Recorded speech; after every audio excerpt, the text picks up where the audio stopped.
DWRB News FM 103.9.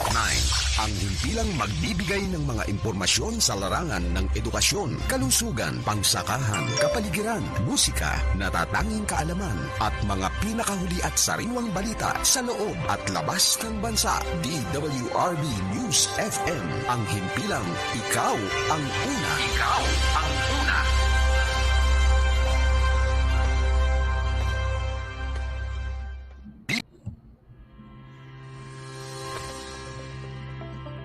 Bahay OFW, ang programang magkakaloob sa inyo ng mga kaganapan sa kalagayan ng mga overseas Filipino workers sa buong daigdig. Bahay OFW, ang programang magbibigay daan sa mga panayam sa mga tao at ahensyang responsable, gagabay at aalalay sa mga OFW. Bahay OFW, ang programang mag-uugnay sa mga tao at ahensyang tutugon sa kanilang mga kahilingan at hinaingin para sa kanilang kabutihan at kapakanan. At ngayon, pakinggan at tunghayan natin ang inyong kasangga, si June De Vera, sa programang Bahay OFW.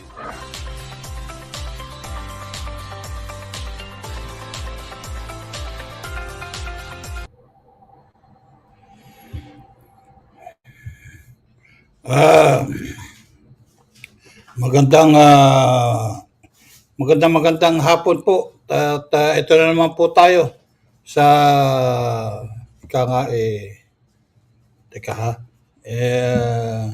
itong aking super alalay minilalagay lang dito.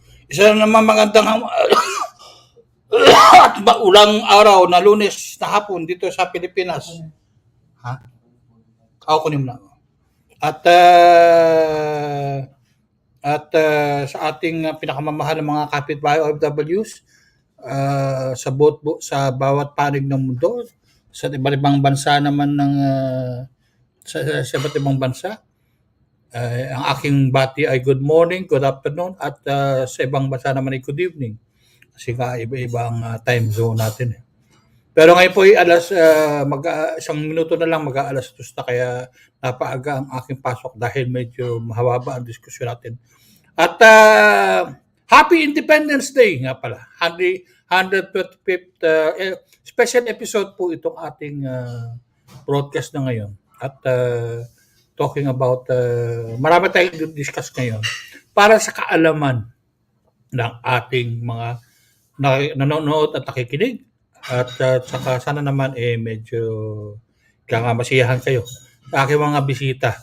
Dahil sila ay mga nakakaalam at mga foreigner po ang iba dyan. Foreigners, no? Nakatira sa ibang bansa. Meron tayong taga Netherlands, taga Hong Kong, isa taga France, taga USA, and of course, taga Pilipinas yung iba. So, ginather natin sila, mga 6 sila, at maya-maya ay magpe-present sila na kanilang pananaw, no? At yun na nga, so nakikita ninyo, doon sa background natin, ilalagay natin yung ating background. Ano ba yung background natin? Yan. Yung happy 125th anniversary po ng ating araw ng Kasarinlan. Ang Kasarinlan, yan po yung another word for kalayaan. Yan. Actually, the right word for independence is Kasarinlan. Yan. Ang kalayaan is freedom. Yan ang paliwanag sa akin ng isa nating nakakaintindi sa mga Tagalog. Kakayaman sabihin yung Tagalog natin tatatlo. Sadali lang ha.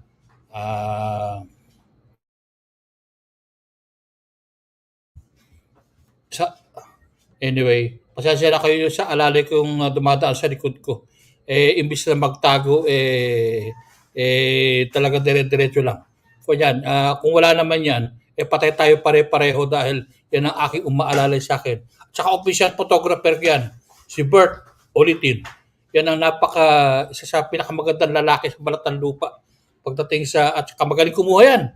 Yun nga lang, mahilig manood ng TV sa kanyang telepono. Ayun, nagloko nagloko yung motherboard. Gastos siya ngayon. Kawawa naman. Mas bago pa yung telepono niya sa akin, 2022. Yung telepono ko, 2019. Anyway, ganun talaga. Sabi ko, winarningan ko na siya. Sinabi ko na, lagi kang manood dyan, pasisira yan isang araw. Ayun, nag-overheat. Anyway, nandito na naman po tayo sa pinakamahabang programa, tuwing alas 2 hanggang alas 5 ng hapon. Dito po sa Manila Standard Time, dito sa ating dito sa Pilipinas, no ha? Ikaw kasi Bert, mahilig kang manood ng telepono sa telepono mo. Manood ka ng TV. Ha? Okay na yan. Di ba pwede medyo i-gano'n ng konti? Kasi ang lakas pa rin ng araw eh.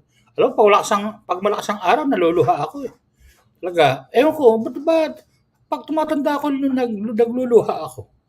Siguro nga may may glaucoma na ako. Anyway, so balik tayo sa sa ating bukod sa radio frequency po natin ng DWRB News FM dito sa Pilipinas, ang BioFW po ay simulcast or sabay-sabay na naka-broadcast sa 8 iba't ibang social media platforms, no? Of course, sa Facebook, sa YouTube, Twitter, at saka sa LinkedIn. Yan, nakano po yan. Pati doon sa personal kong website, makikita nyo yan.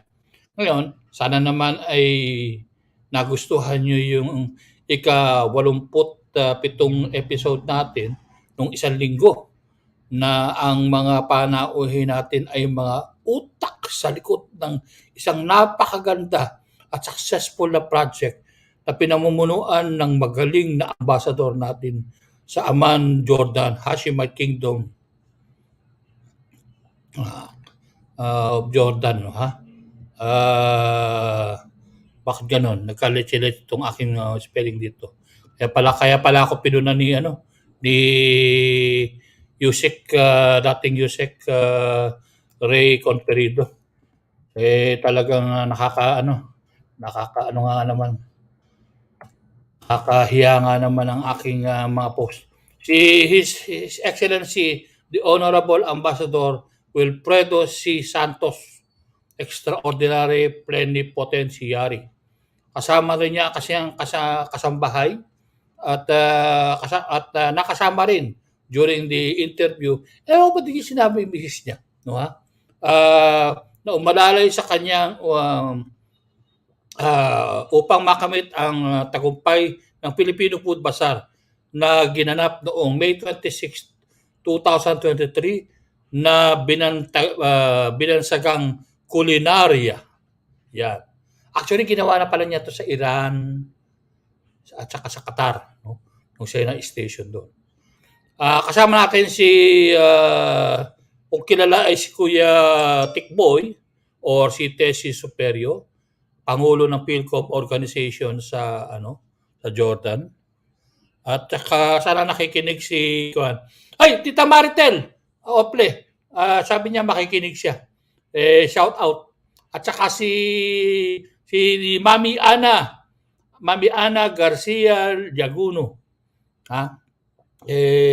Yan ang nanay ng dati kong executive assistant na isa sa pinakamagaling kong empleyadong dekada na. 3 decades ago. No, dahil nakapag-asawa at anak na siya. Nung bukas pa yung agency ko, yung Chair of Manpower. Si Weng. Weng, kung nakikinig ka rin, hello, shout out sa iyo. Of course, sayang, despite his efforts to get into the StreamYard, medyo nag-freeze siya. Si Welfare Officer Angel Cruz.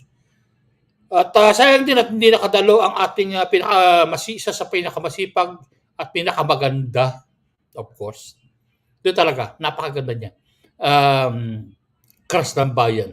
May asawa na nga lang. Labor Attaché, Labat Army Peña. At dahil may earlier engagement siya, hindi niya mahindian ha. At sumabay doon sa broadcast natin. So Dapat silang dalawa ni well-off Angel, yung tukayo ko, si Angel Cruz. Kaso, hindi naman siya makapasok dahil yung signal niya medyo aandap-andap, parang mayong bulkan. Uy, ang ganda daw, ang ganda daw sa gabi ng mayong bulkan, ha? Yung lava flow, parang Mount Kilauea sa Hawaii. Pero yun naman 24/7 araw-araw may labang dumadaloy, At napakaganda at successful ating ipinakita sa inyo. Merong isang TV footage. Teka, ilalabas ko lang, ipapanood ko sa inyo kung gaano kaganda at successful ang kanilang food bazaar. Ito po ngayon. 1, 2, 3.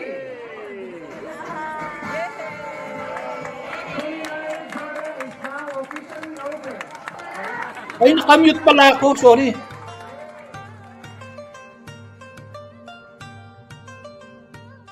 كيفكم يا جماعة؟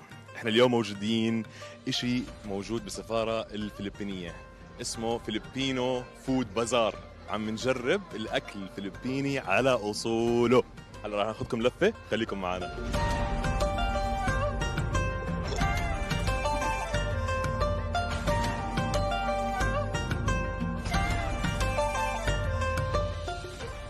Joining us together in the celebration of our Filipino culture, tourism, and investment. We are now with Madame Geraldine, His Excellency's wife. She's gonna recommend us some food to try here. Well, actually, you have to eat everything because it's Filipino food. But of course, like number one, she will explain to you what are those Filipino food. Sounds perfect. I'm gonna try everything apparently.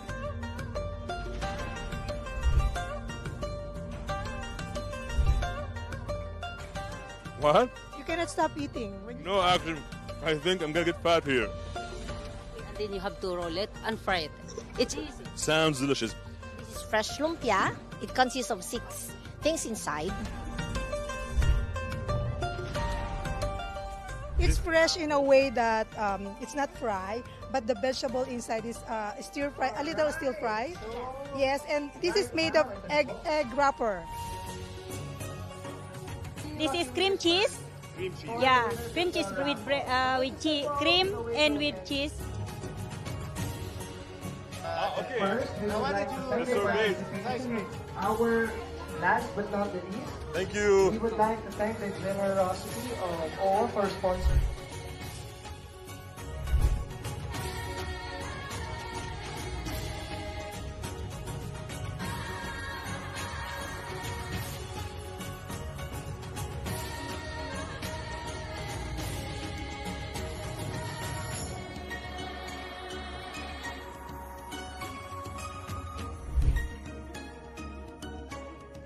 راح نجرب هلا اكله فلبينيه اسمها بلابوك، رايت؟ طيب راح احكي لكم رايي فيها.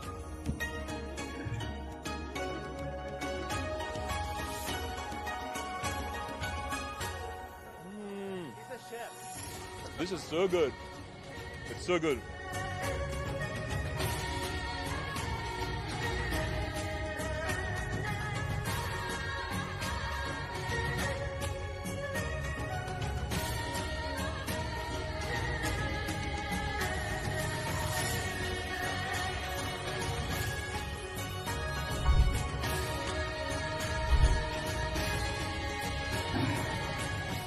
What is that?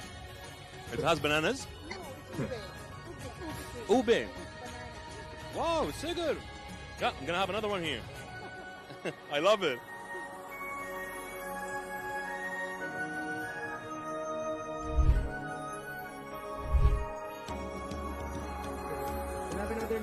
يا جماعة أسكر بنانا بريد باكل بحياتي. So good.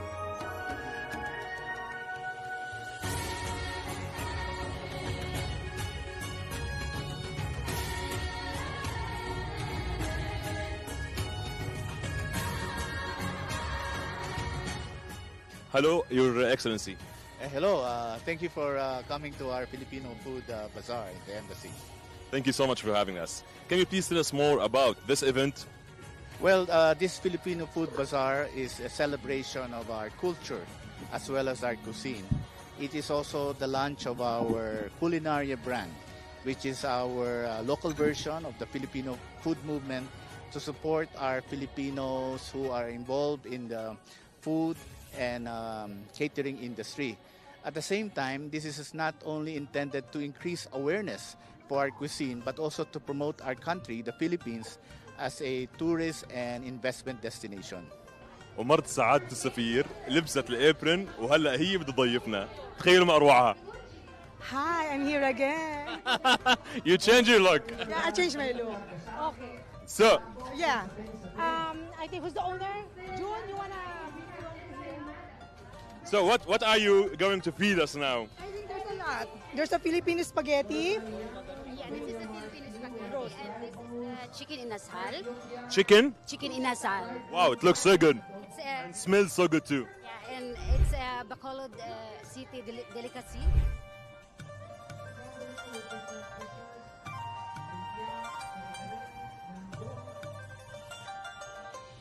Sizzling tofu. It's made of a tofu. You know what is a tofu? Of course we know what is tofu. Normally, we do it in the Philippines like, well, and this is made of tofu. This is for vegetarian people. So هذا الأكل التوفو بنعمل أو بتاكل بدل بروتين للناس اللي ما بياكلوا دجاج ولحمة أو أي أنواع حيوانات. فهذا بديل نباتي بحت. راح نجرب هلا التوفو من ايدين مرت سعادة السفير الفخمة. It tastes so good. It's so good. Yes, it's so What is that? This is a tofu.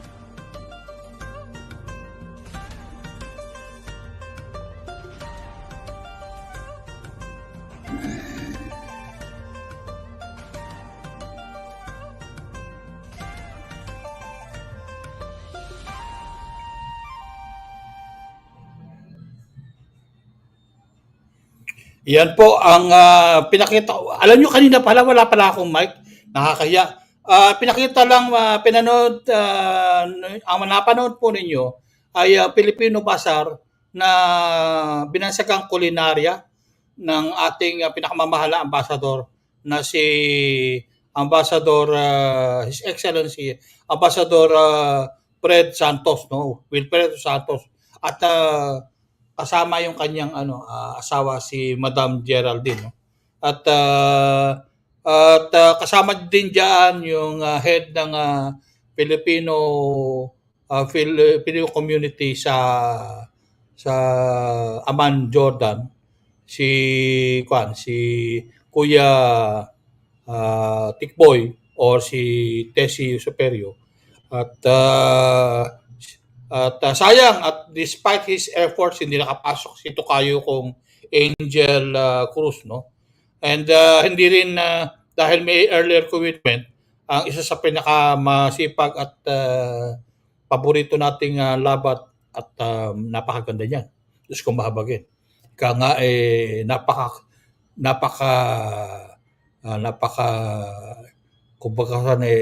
kumbaga sa commercial kutis kamay. Yan. Anyway, si Labat Army Peña, sipag niyan. May ako ano-anong seminar at mga programang naiisip niyan para sa ating mga OFWs doon sa Jordan, no ha? At thank you very much. Shout out ka pala, Tita Maritel. Sabi mo manonood ka at makikinig ka. Sana si Tito Bernie Maritel Ople, siya po ang tiyahe ng ating DMW Secretary, at saka yung kapatid ni Kablas, si Tito Bernie, binabati ko on air. Si Mami Ana, wait lang, mamaya nakatababatiin ng birthday mo, na advance happy birthday mo. Of course, ngayon naman sa Happy Independence Day, ha. At kanina ipinakita ko yung ating pinakita ko yung ating bandera ng 125th anniversary. 125th na ba tayo? Talaga ba nararanasan yung kalayaan natin? Alam ko kasi parang ano pa rin tayo eh. Parang nasa ano pa rin tayo eh. Ha? Nasa under pa rin tayo ng mga kung ano sino-sinong bansang gusto sumalakay sa atin eh. Anyway, today po, June 12, araw ng ating kalayaan o Kasarinlan. Kasarinlan is the real word for independence. Kalayaan is freedom. Parang gano'n. Anyway, makakasama natin at ang ibang tao mula sa iba't ibang panig ng mundo. Meron tayong manggagaling sa the Netherlands, sa Europe, sa France, sa US, sa Hong Kong, at siyempre dito sa Pilipinas. At bibigyan natin sila at tatanungin natin sila tungkol sa history. Ako ay history buff ako, pero ito mga eksperto. At saka nakakayaman, kahit sila ay, yung iba sa kanila ay foreigner, sila pa yung gumagawa ng paraan para mabigyang halaga ang ating kalayaan, ang ating history. Dahil ang Pilipino parang hindi mahilig sa math, hindi mahilig sa history. Ewan ko ba? Yan ay of course sila yung laging nangunguna tuwing araw ng kalayaan. Kapag ka may ginaganap na isa na yung araw ng kalayaan, o araw ng Kasarinlan. Pero kapag may ginaganap sa Luneta Park, lalo na doon sa Rizal Monumento, yan yung mga Knights of Rizal kung tawagin, nakabase saan. Sa buong mundo, marami ng member dyan. Ngayon, at sila ay sila Madam Merly Manabat Nutenbun, Elizabeth Flores, si Mr. Sir Enrique Sadiosa, Gilbert San Diego, Fritz Silorio, and Sir Alexander Olnia yata. Olnia, sorry. Binago ko na to eh. Pasensya na kayo dahil medyo nagkamali po ng spelling. Of course, tatalakay natin ang history ng ating bayan at habang nakikipaglaban sa ating mga mananakop. Pag-uusapan din natin kung ano yung symbolic figures na nakalagay sa ating watawat, pambansang watawat. At siyempre pag ang nag-organize ng ating mga kasi ang ating pinakamamahal na co-anchor, si Sir Peter Nutenbun, also member of the Knights of Rizal. Para makita ninyo ang sitwasyon natin. Now, pero siyempre, bago yun, batiin muna natin yung mga celebrants natin, At para naman hindi sila magtampo dahil pangako natin babatiin natin sila ng happy birthday. Okay? Happy birthday na sana ba yun? Pasensya kayo Alam nyo, yun. So, yeah, para... Okay. Belated happy birthday, Christopher Cruz, June 4. Christopher Cruz, si Tita Jade Tan, Junior Kuala, yung dating Yusef Tony P. Parukaw, kalimutan ko lang yung departamento niya, schoolmate yan ng elementary. At si Marie Nicole Laurelia, ang aking pamangkin, June 7, belated happy birthday. Belated happy birthday din kay Gimo Santos Torres, July 7 din. June. June 8 naman, si Jet Ramos, yung isang membro dyan sa MW Migrant Workers Office dyan sa Vancouver. Tsaka, sorry, hindi ko na i-loop. Sorry po Nakakahiya talaga ako. Okay. Anyway, Leslie Bryan, June 9. Belated happy birthday. Si Kuyang Dick Ricardo Salpensong. Okay, happy birthday po. Si Idol Ruben Pales, belated happy birthday. June 19 po yan. June 10 naman, Ramon Hayes Mayer, Hans Britten Freilich. Hindi ko na alam anong batiin sa German. Nakalimutan ko yung German ko eh. Margarita Abdullah, Kaeg Abdullah. Ha? Magi, happy birthday ha. Alam mo, yan ang bunso namin sa mga Kaeg family. Of course, si Anna Brown Shell. Anna Brown, happy birthday. Alam ko, nasa Nepal ka ngayon. Sana napapanood mo to. Today naman, birthday ng aking kaibigan at fellow Rotarian at saka past president ng aming sister club ng Rotary Club of Masbate, the lone Rotary Club of the island of Masbate and province of Masbate. Si Pipi Analisa Peñalosa Sierra. Happy birthday, Pipi Analisa. Tsaka si aking naging classmate, schoolmate, Notre Dame of Manila, si Ferdinand de Lima o Ferdy, na ngayon nakatira sa Batangas. Lagi ako nang papasyalan ko siya. Eh kaso hindi naman sinasabing oo pwede. At saka baka pagpapasyalan ko doon pakainin. Hindi, joke lang. Anyway, happy birthday ha. 61 ka na pala ngayon. Wala ka pa rin tanda ko sa'yo. Anyway, of course, advance happy birthday sa June 14. Past District Governor Robert Coa ng Rotary Club of Bagong Bayan. Happy birthday po. Alam mo, si PDG Coa, napakasipag ito during his term. No? Bilib ako dyan sa mamang yan. Of course, ang aming former member, Rotarian J. Kim, may-ari po ng Samyupstal, along Mabini Restaurant. No? Yung pinakamalaking Samyupstal niyan sa Mabini Ermita, siya po may-ari niyan. Korean yan, si J. Kim. J. Kim, happy birthday, ha? Advance happy birthday, June 15. Lorena Simigelski. Ay, si Lorena! Naku, masarap pagluto yan. Asawa yan ng kaibigan ko si Machek. Happy birthday. Machek, take good care of her, ha? Do not make her angry today. It's her birthday. Give her everything she wants.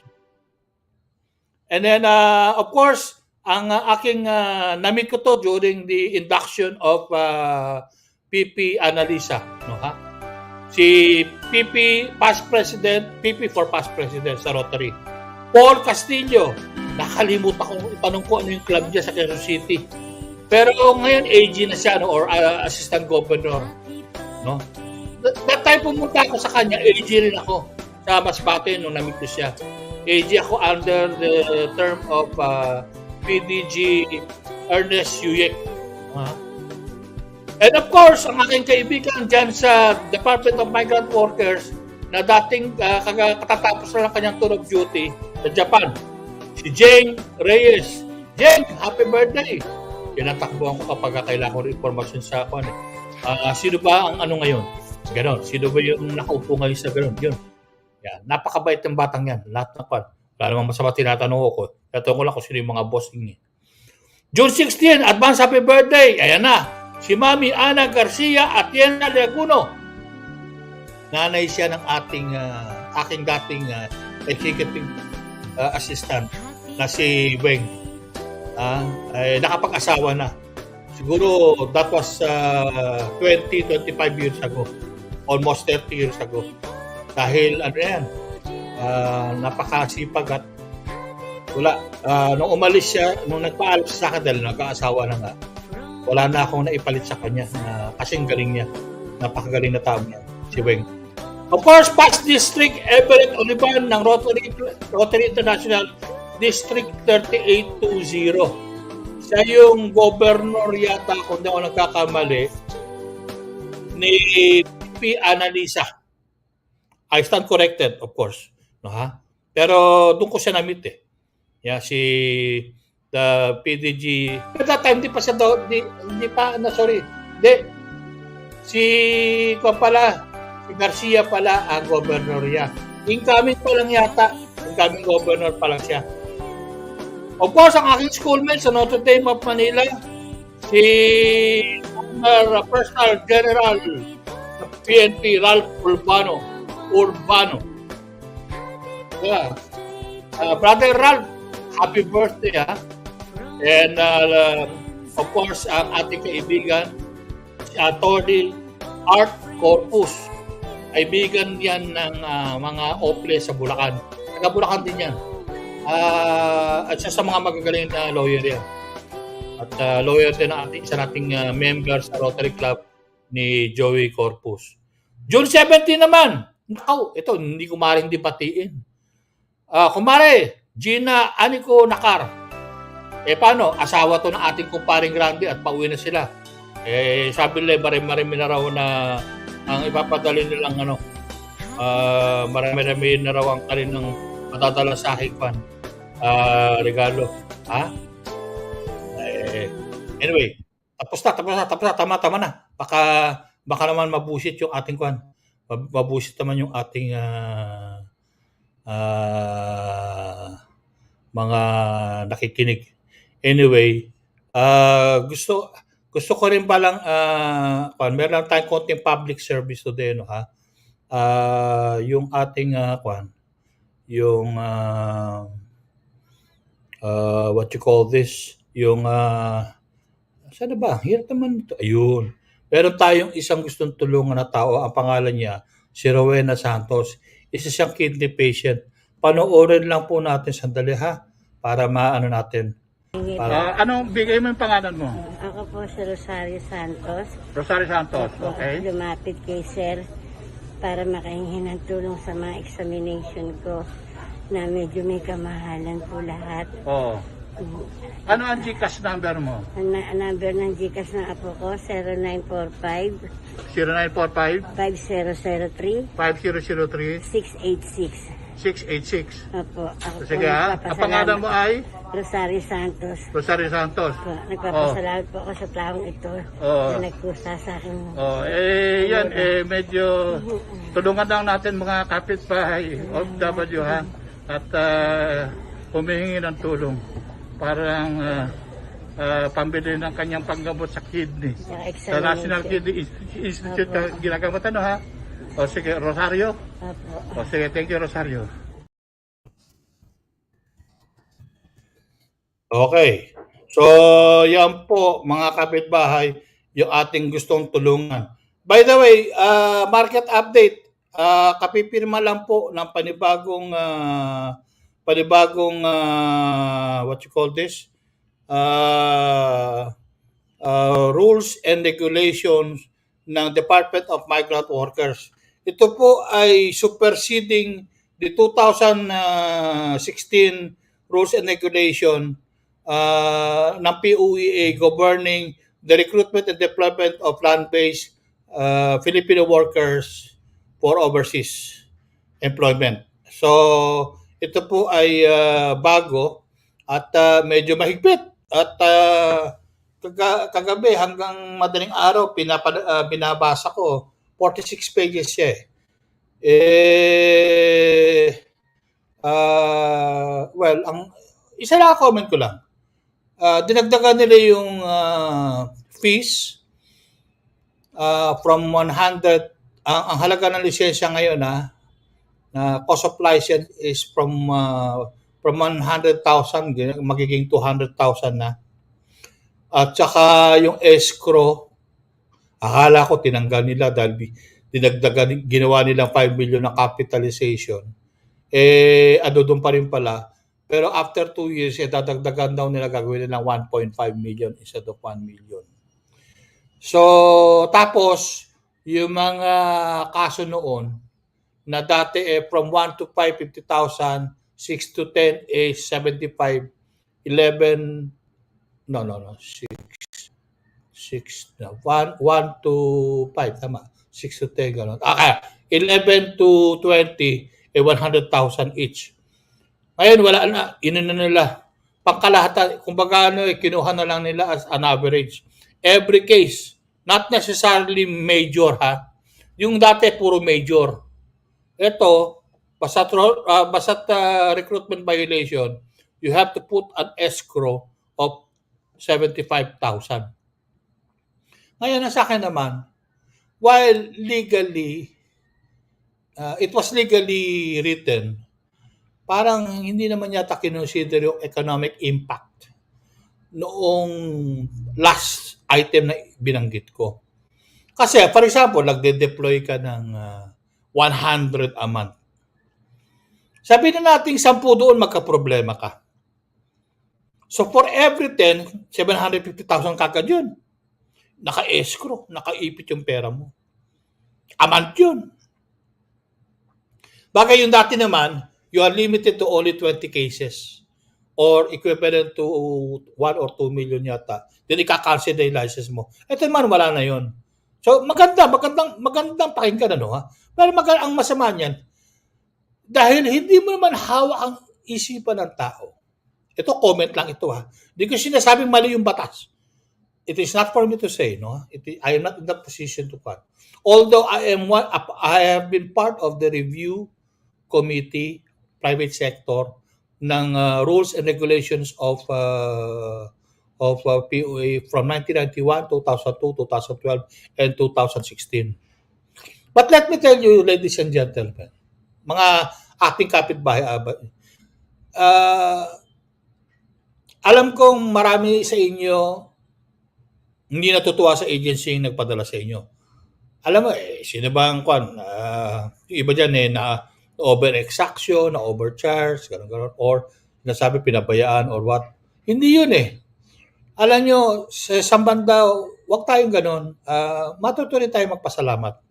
Dahil sa kanila, kahit pa paano, nakarating tayo sa ating pupuntahan. Pero hindi yun ang puntos Ang puntos nga, parang how can you control the minds of the people? Lalo na kung gusto na umuwi, yung mga ganun. Nakalagay doon pagka merong isang tao na hindi mo na pauwi, at saka,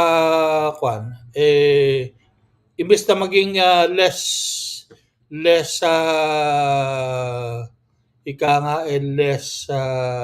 heavy, kung light offense man siya, magiging heavy offense, no? So, mga ganun ba? Maraming pinag-aaralan pa ng ating mga eksperto, no? At isa yun sa pinagpuyatan ko kanina madaling araw, gumawa ako ng matrix para doon sa mga kasamahan natin sa industriya na magre-review ng rules. Sana naman Atty. Kiko at Francisco de Guzman makatulong po yan sa ating industriya sa pagre-review. Pero wag niyo na po ako isama dahil I don't think I can handle anymore at this stage, no, because of my comorbidities and my Now, bukod doon, in fairness naman, parang marami rin silang sinimplify na proseso. And actually, in generality, other than the cost, other than the economic issue, that was of course, gumawa sila ng 20 rules, 20 offense na one time yun lang makomit, tigok na lisensya nyo. Hindi ko ba isa-isa dito yan. So, sa susunod na lang na programa, dahil malapit ko na ipasok ang ating mga bisita. And that being said, without further ado, I'd like to allow the are you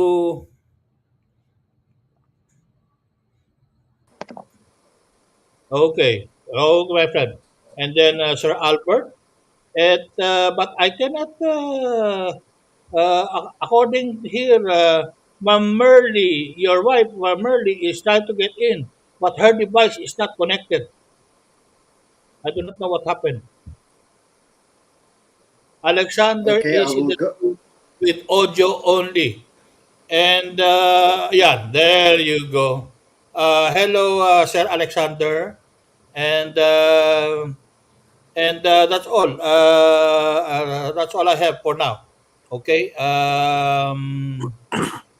So could you please start? Yes. Can we please start with Sir Alexander first, and All right. I will try to assist my wife Otherwise, she will have to use my phone to speak when you interview her. So she'll have to come down. I don't know what's the problem with her phone.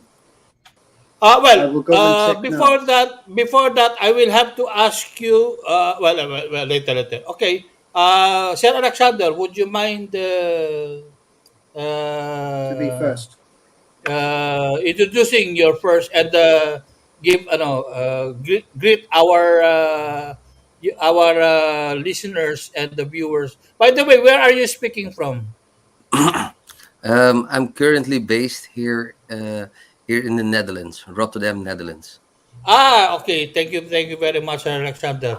I do not know how you say good morning or good afternoon in Netherlands. Is it morning there now, or afternoon, or It's evening, or morning. It's it's more early? Ah, 8:37. So it's goedemorgen in Dutch. okay. Like German, Guten Morgen. Yeah, Okay. guten Morgen. Yeah. Uh, okay. Okay. So, um, how do we say? Would you mind giving introducing yourself? Of course, greet our viewers and listeners first, and then try to introduce yourself, please, if you don't mind. Yes, sure. So thank you for this time, and also for the viewers of DWRB. Yeah, hi everybody. Greetings from the Netherlands here in Rotterdam. And Yeah, let me introduce myself first. I'm Sir Alexander. I'm within the order of the Knights of Rizal, uh, there in the Philippines, under the Republic Act 646. So basically, we're a civic organization where we basically uphold the idealism of our national hero, Dr. Jose Rizal. And I'm currently located here, as mentioned, in the Netherlands. My profession is I'm a business owner, also founder of my company, where we basically do BPO based on IT development. So that a small intro on who I am and where I'm currently located. Sir Bernard, thank you for introducing yourself. No? You said you are a businessman into BPO. Are you the business that you are outsourcing? Are they being outsourced from Netherlands to Philippines, or the other way around, or how do you do it? It's basically both what we do. It's a 360 business. So one of my business models is where we basically uh, offer our talented Filipino IT developers from the Philippines to the different parts in the world. That could be remotely as well. And the other 360 is where we basically do business development for different innovative IT companies in the world, where we offer it in the different So your sectors. business is global pala. Oh, Yes, po. I understand. Yes, po. I And where see. we basically offer their services to the I hope different you did not Filipino sectors. forget the language of Tagalog, Sir Alexander, being a member of the Knights of Rizal. Yeah, and yeah, that is also a part of my introduction. Is that I was born in Spain, and Yes, that's I why. was born in ¿Habla Spain. español ustedes? No hablo español, señor. Un poquito. Poquito. Uh, And porque no hay que practico. yeah, Actually, I speak Spanish because I have to study Spanish. Otherwise, I will not pass my university degree. oh yeah, yeah, yeah, yeah, yeah. It was a requirement in college and in high school. Oh Anyway, yeah, yeah, please yeah, yeah. proceed. Yeah. Please proceed, And Sir Alexander. after a while, when I was 6, we went to the Netherlands, and basically continued and did my studies and started my company from the Netherlands. But Aha. going back to your question, yeah, hindi ko nakalimutan yung Tagalog. Naintindi ko Tagalog, pero nahirapan ako mag-Tagalog, yun lang. So, pero I totally Very good. understand Tagalog. So. Very good. I love that. Sorry for the canned laughter because I love that laugh of the chipmunks. But anyway, Yeah, I have a it's beautiful that you can still speak our language. Maganda po 'yan dahil of course some of in deference to our now I can see now si Lady Merly here now inside the studio. Please say hi, Madam Merly. Hello to our greet our viewers and listeners and introduce yourself accordingly, Madam. Madam, naka-mute ka yata. Oo nga no, naka-mute ka. Ba't ka naka-mute? Can't Okay. unmute. Is it okay Yeah, now? yeah, yeah, yeah. Yes, okay. Okay. Please. Magandang hapon po sa lahat ng mga taga-subaybay ng radio station ni Sir Raul. Ngayon po ay pinagdiriwang natin ng halos ika-25 ng... No, it's okay. They can hear me now. Sorry. Yeah. So, pinagdiriwang po natin ng ika-125 ng anibersaryo ng Kalayaan ng Pilipinas. So, Tama. ako po si Mrs. Merly Nutenboom at kami po mula sa Hong Kong chapter. Kinatawan po namin ng kababaihang Kasalista ng Hong Kong chapter dito sa Hong Kong. I see. Thank you very much. At ikaw ba, Madam, ang head ng kababaihan ng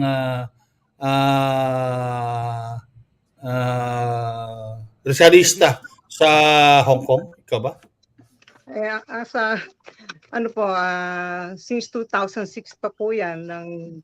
Okay. Buti naman na nakapasok ka na. And of course, sa tulong po ni Peter, talaga nagbatak sa akin dito para sumali sa mga ganitong samahan. And of course, last but not the least, my co-host, my dear friend Peter. Where are you, my dear friend? Peter? Can't unmute, choose to mute. You have to unmute your phone, Peter. Your phone is muted.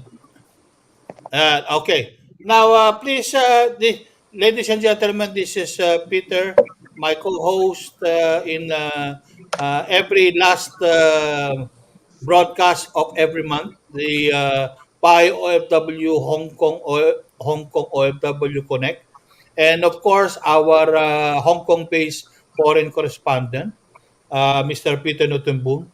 Peter, would you mind saying hello to our viewer, as they know you already, of course. No further introduction is needed, especially in Hong Kong. Everyone viewing, welcome and happy Independence Day from Hong Kong.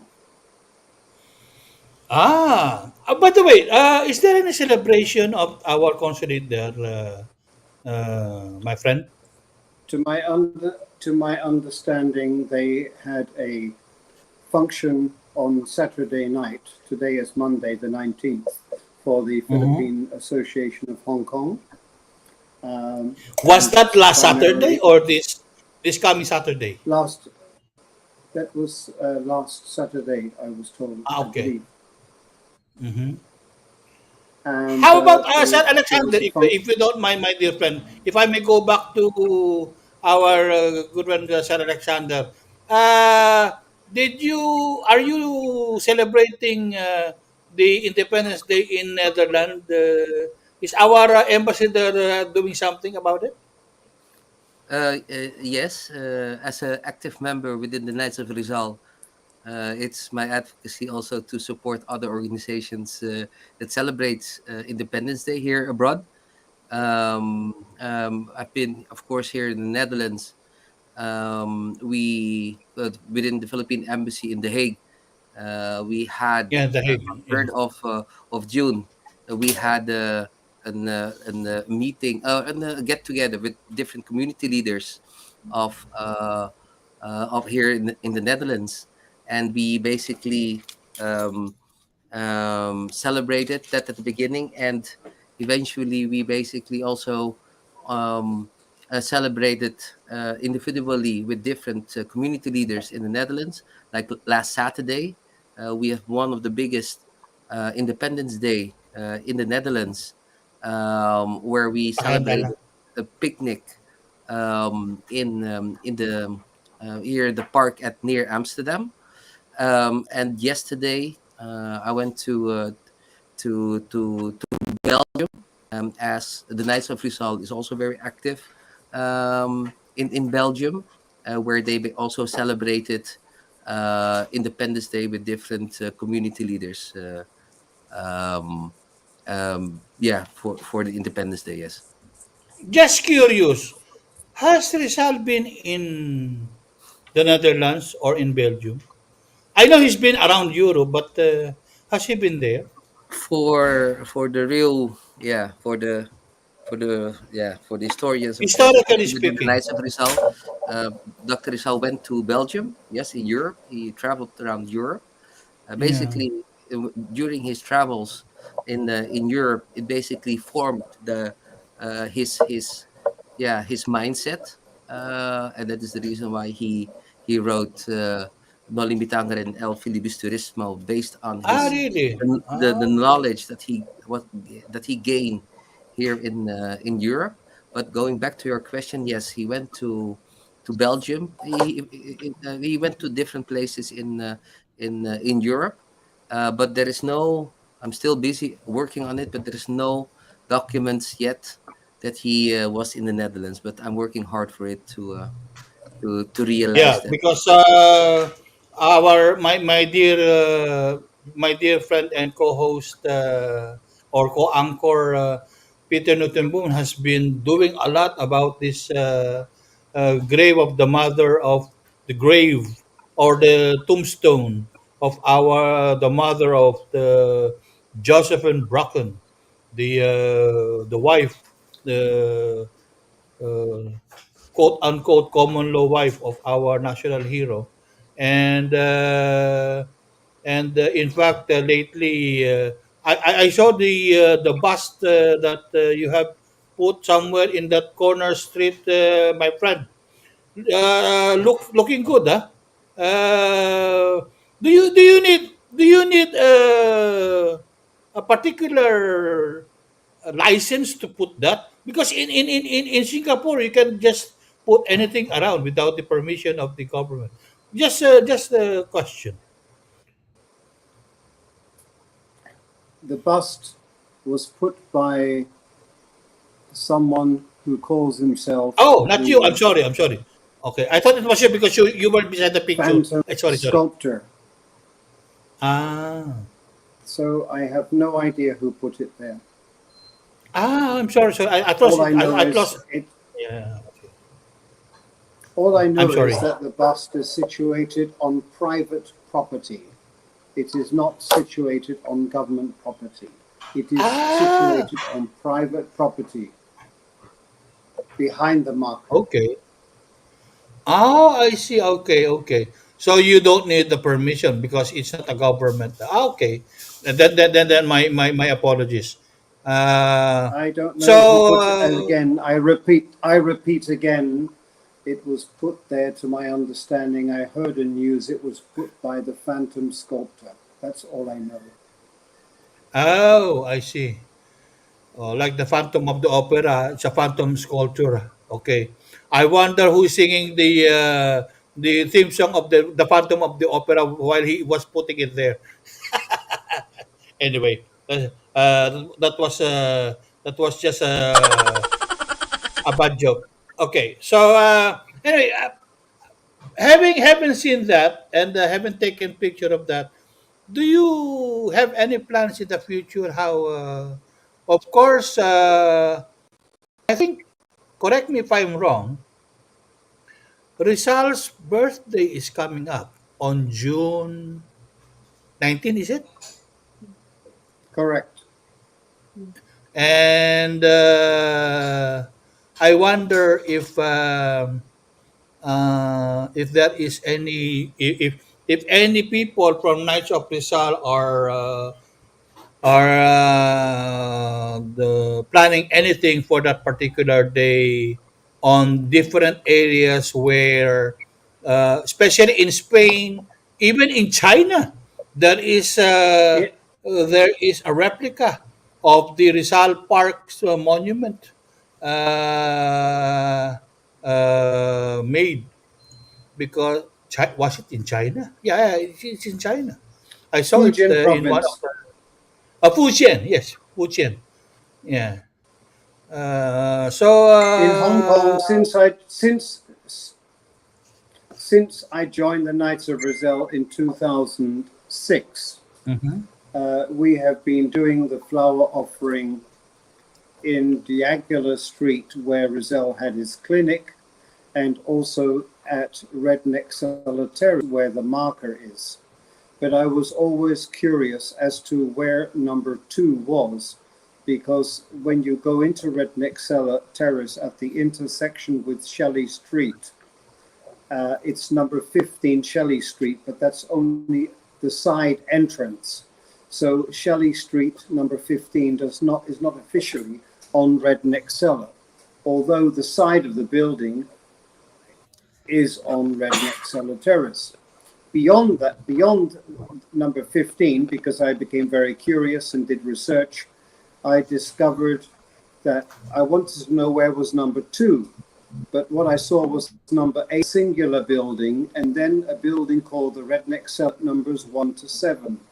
Then when I researched old maps from the 1800s, I discovered it was 6 lots there. So I surveyed the area and redivided it into 6. And I marked the precise position, left and right, indicating where number 2 was. And that was also photographed and documented by Sir Enrique Sadiosa, the now regional commander for Asia. So on the 19th, we will gather in Central at where the clinic was, and then we will walk to the escalator, which will take us up many escalators to reach Redneck Cellar Terrace. We will then proceed to number 2 Redneck Cellar Terrace, actual location where Rizal lived, and then from there we will go to the government Antiquities and Monuments Department marker, and where apparently where there is now a bust of Rizal. Mhm. I wonder if we could make a live presentation of your ceremony during while you are sorry, during your presentation. Just a very short, and then we will continue with our usual broadcast for the day. Just to to give commemoration for the birthday of our national hero. I don't know if you could arrange that, my dear friend. I will try to ask if my wife can arrange someone to make the video. Okay, that would be nice also. And then send it to me right away so I could show it on air. Yes, just like what I did with the culinary in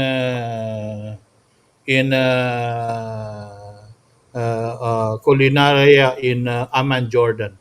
But by the way, our she disappeared. I was about to say, andito na po ang ating kababayan sa Hong Kong, si si Lady Beth Elizabeth. Flores. Madam Beth, bumati naman kayo sa ating mga kababayan at introduce kayo na rin na mag-introduce ng sarili niyo kung ano po ang inyong gawain diyan sa Hong Kong. Okay, thank you so much, Sir Raul. Good afternoon. Good afternoon. Magandang araw sa ating lahat. Sir Alex, Lady Merly, Sir Peter. Sorry, it was ano kasi si Sir Peter kasi nagsasalita pa siya kanina. So I just listened. Okay, well, I'm Elizabeth Flores, representing OFW here in Hong Kong, working as a domestic helper and the vice president of Kababaihang Rizalista. And thank you so much for inviting me into this program. And especially thank you so much also kay Sir Peter. True to him, kaya po ako na-invite to share my experience uh, witnessing the celebration of Independence Day here in Hong Kong. Yan, thank you po. Yun po. Mamarcha ba kayo ngayon sa Hong Kong? Kayong mga kababaihan ng Rizal? Actually po, Sir Raul, it was yesterday, nag-celebrate ang Independence Day here dito sa Hong Kong, yes. Because during weekdays like this, actually, sa atin, it could be a statutory holiday, pero dito, hindi po, it's working day. Ayun nga eh. Yeah, working day. Actually, I'm also in the middle of my work, but it's sorry. fine. I have the time. I try my best. Yeah, yeah, it's I'm okay, very sir. sorry. It's fine. For disturbing you and No. maybe depriving you of your daily income.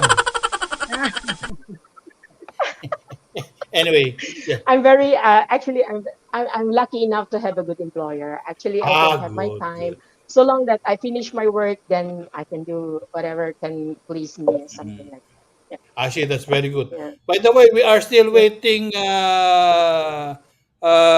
three more gentlemen. And I hope they could come in as they promised. But let's start, my dear friend.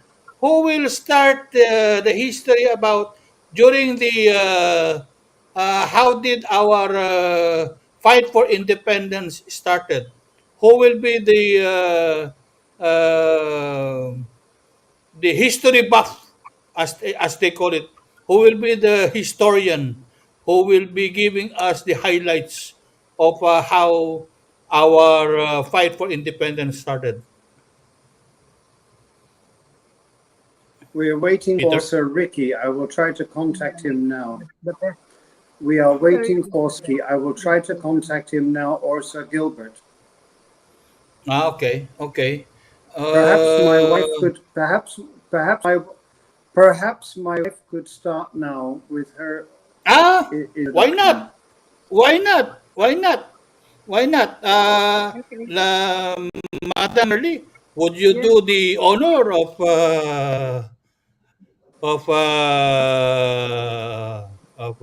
how do you call giving us the highlights of how it all started? Okay. This is according to my research. Okay. Actually, the Independence Day, it was since we gained our sovereignty in June 12, 1998, with General Emilio Aguinaldo, the first president of the Philippines, unfurled and flew the Philippine flags. That is the day when he unfurled it on June 12, 1998. Okay, this flag symbolizes our long-awaited emancipation from Spanish rule and honors the sacrifices and our all others heroes who fought back our sovereignty on that time or on their time. Just representing the nation's independence, sovereignty, solidarity, and unity as a one nation. Okay. Regardless of our Sir Rizal, he is actually our national hero, Philippine national hero, and he is one of the leading figures who fought against the Spanish regime during the 19th century, but only using the nib of his pen, huh? You should be aware of this. Only his pen by writing different novels or by writing. Okay, and then in that case, he opened the eyes of the Filipino people. You know how we are treated by the Spanish Spanish colonization during that time. Then this was the battle injustice during his time by using his pen. But he used this only for to have a very peaceful, enabled to have a peaceful report. Okay, this Independence Day is annually celebrated in Hong Kong, and its main event is a cultural presentation of traditional dances from different ethnic minorities, okay, from the Philippines. And it was represented by overseas Filipino workers here in Hong Kong. And then the long history of colonization has contributed to the global recognition of the Philippines' national identity, along with the diverse ethnic groups that comprise the more than 7,000 islands in the Philippines. Actually, KOR and KR celebrated it annually by offering flowers on the historical markers that link the Philippines to Hong Kong. And then we did a flower offering, just like what Peter said. We did it during the anniversary birth anniversary of Dr. Jose Rizal, which is in June 19th. Next Monday. Yeah, this coming Monday. And every December 30 is that anniversary. This is in... Is that anniversary also, yes? Yes, in December. So this is to commemorate his greatness, for sure, and martyrdom. Have a big impact or contribution to the Philippine Independence Day, and to be also an inspiration to everyone.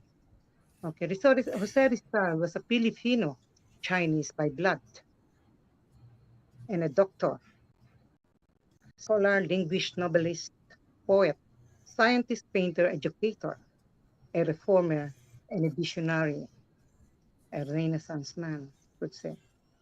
Okay, there are lots of recognition linking Philippines to Hong Kong. Okay, the first commemorative plaque is for Rizal. It was put up at the site of his clinic on the Century Square here at the Aguilar Street in Central, okay, where Rizal Clinic once stood. The second commemorative plaque was located on Morrison Hill, where the first Philippine flag was sewn, and it was unfurled and flew by General Emilio Aguinaldo. Recognizes our freedom as a nation and to honor the sacrifices of our heroes for our independence. Okay, this commemorative plaque, where Rizal lived, is at the Rednexela Terrace in lower mid-levels, Hong Kong during the time. The actual location of number 2 was finally found by Sir Peter. KGR searched old maps of Rednexela Terrace and surveyed the area by himself and marked out the original position, as he told us earlier. KRI, Kababaeng Resistance Incorporation, is a group of women that commemorates the life and works of Rizal. We are one of the chartered organizations formed on April 1959, and we are recognized by the KOR. Which the latter was formed in, I think, in 1916, and that group, the KOR, was duly enacted into law under Republic Act 646, as Sir Alexander told earlier. These organizations are civic, patriotic, and non-profitable, non-racial, and non-religious organizations. Okay, the main purpose is to promote patriotism, civic virtue, love, and respect for others. The group's goal is to spread teachings and examples of the people to the people, inspiring them to his wisdom and principles, encouraging them to put into action and play each of one of us our role or roles. K and KOR are mere instruments. They're only an instrument, existing structures to carry out Rizal's life and works, guiding the welfare of the nation to its people. So as the other, heroes that fought back then. and sacrificed their lives in able to get our sole independence. And the only I could say this is to my own interpretation. Maybe the true difference between the least individual and the greatest individual is the individuality itself. You know, that's the only difference I could say. We cannot feed the whole world, but everyone can feed someone. I could say that. How can one be a person with integrity? I would love to share this one um, quote or quotation of the son, as he said, as he called. Ignorance is servitude, because as a man thinks, so he is. A man does not think for himself and allows himself to be guided by the thought of another is like a beast led by a halter. It's very nice, actually. If everybody could use this and adapt to their life, the world would be beautiful. Having a global connection myself and being married to Peter as a Western individual, I have gained valuable knowledge and embraced various beliefs and ideologies. Okay, I have learned many things from Peter, and also especially to my sister-in-law before and to my father. But I have select all the adaptive measures that have contributed to my personal growth. Maybe that's the least I could do. However, amidst or for all the influence of this colonization that contributed to my growth, I am proud to say I am a Filipino at heart, in mind, and in soul. That's what I can say about the Independence Day. Thank you very much for that beautiful presentation, Madam Merly. Now, I heard that KR and KOR. KR is Kababaihang Rizalista. KOR is Knights of Rizal. Yes. And but you both have the same head office. It's in Manila, in the Philippines, or anywhere. Okay, the Kababayan Rasulista, we have our head office, yes. Knights of Rizal headquarters, they are catering us. If ever we need a room for there, in the headquarters. But we have also our address in our Lady President in Caloocan. Ah. Well, Sir Alexander mentioned something about a bill that was passed officially recognizing the Knights of Rizal. When was that bill passed, Sir Alexander? In 1951. Oh, it was passed yeah. Okay, as a city organization. it was passed 5 years before I was born. Okay. So it's the organization is much older than myself. But Peter is much older than the Knights of Rizal. I'm sorry to say that. Am I right, Peter? just The just to lighten the mood, huh? yeah.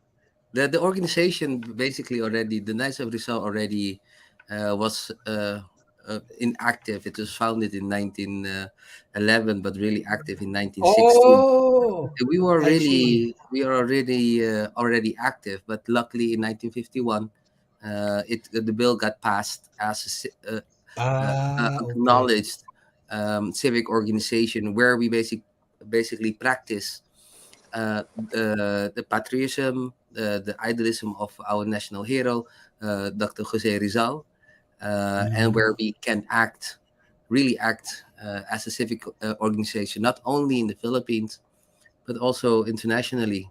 And that's the reason why. It was organized in 1911. Yep. Oh, my dear friend Peter, I'm very sorry.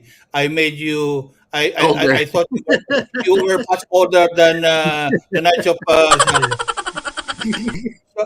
Sorry about that. My apologies, my dear friend. I don't mean to make you too old. Anyway, you're still handsome, even if you're. You made me older than anyone in the world.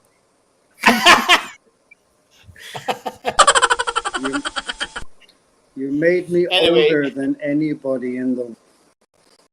well, anyway, I'm like I said, you don't look that old anyway.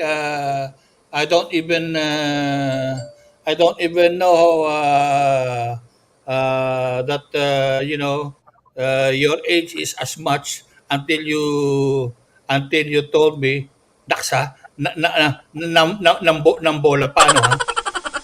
Anyway, ganun talaga ang that's how we are Filipinos eh. We always they say we always oh, now somebody just got in. And sorry, si Mambet just came back because her signal is coming on off and on, no. By the way, it's been raining almost every day in the Philippines. On one part, it's nice. On the other hand, it's very strange because we're entering the El Nino phenomenon, and we're not supposed to be raining at all. But that's which is good. I'm not complaining. No complaints. It's just that it makes you feel sick because early in the morning it will be sunny and hot, and then rain will come, and then you'll end up feeling, get the sniffles or a little bit of colds.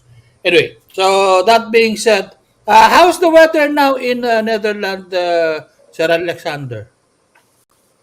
Yeah, the weather is fine. It's really good at this moment. We are hitting the summer right now. So the Independence Day we had um, last Saturday here in the Netherlands. It was basically extremely hot for the context of the Dutch.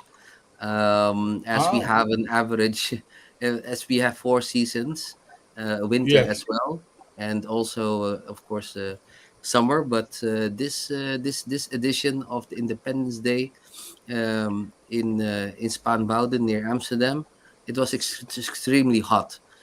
We encountered like yeah, for us, 32 32 degrees. It was quite hot, but nevertheless, what's nice to see, even though what kind of climate or weather or etc., you could see the togetherness, the Filipinos and the Dutch and the other countries celebrating Independence Day, and that makes uh, yung puso ko mataba, or something. How do you say it? Ah, okay. So That's good to know. that is good to see, really, the cohesiveness of Filipinos living abroad, as OFWs, or Filipinos that migrated or are migrated here in the Netherlands. You could still see the love for country. You could still see that they're longing for culture, for seeking the Philippines, and that is basically also one of my advocacy. Just to remember that I'm a second generation Filipino. I was not Mm. born in the Philippines. I was born in Spain, as mentioned, but discovered the Philippines, how beautiful our culture is, and how rich our history is. That is something that we shouldn't forget, even though that we are living abroad as OFWs. We should not forget saan tayo napanggalingan. So yeah, that is Mhm. something that So, we thank you very much for need to pointing give. that out. It sounds very nice to hear. How about there, Peter, my dear friend? How is the weather in Hong Kong? It's very nice at the moment, but yesterday in the morning it was heavy rain because the Philippine community had Independence Day celebration for the domestic helpers in Chater Road, because normally they cannot get the actual day off, which is the happens to land on a working day, and not many employers would be willing to give them the day off. But it would be Yes. nice in the future if the consulate could put out a note requesting employers to give a kind consideration. So perhaps Independence Day or the birthday of Rizal, lands on a weekday that employers could offer to exchange a day off so that they could celebrate on the actual day. That's a nice gesture. No, that would be nice. Now, after hearing what your dearly beloved wife mentioned about the history of our revolution, as well as the kababaihang, well, some issues about kababaihang Rizal and the Knights of Rizal. Now there is now earlier on, before I turned on the live broadcast of our okay, somebody came in, Mr. Sir Fritz, Chief uh, That's what California. I've been Okay, trying to get. I've been trying to get Sir Fritz in. Yes, now is he's he in in now. now? Sir Fritz, welcome to the show. Please say hello to our viewers and listeners, and introduce yourself afterwards. Please, you have the floor. Hello, good day po. Good morning dito sa Houston, here in Houston. So Good you're morning, from Houston, everyone. Texas. Okay, okay. Yeah, I'm Prince Hilario, a visual artist, sculptor, and a filmmaker, and I'm happy to be one of your guests in this show. Maraming salamat po.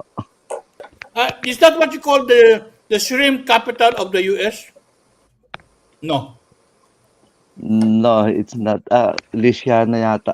I think Luciana. Okay, okay, Yes. okay, okay. Croppies. Aha. Because I heard there are also many shrimp, boat shrimp men in East Texas, actually. East Yes, Texas, yes, sir. not. Houston is in South, right? Um, Yes, sir. the you're within the tornado alley, as they Yeah. call. Okay. Yes, sir. How is the weather now? What's the time now in Houston, if you don't mind my asking? At the time here right now is 2:18 a.m. in the Oh, two morning. in the morning. Sorry to wake you up. Well, Yes, pa. or make you sleep late. Okay. Thank you po. Anyway, so thank you for joining us. And okay, please introduce yourself. Other than how long have you been in the U.S.? Were you born in the Philippines? I mean, something about yourself. Yes, sir.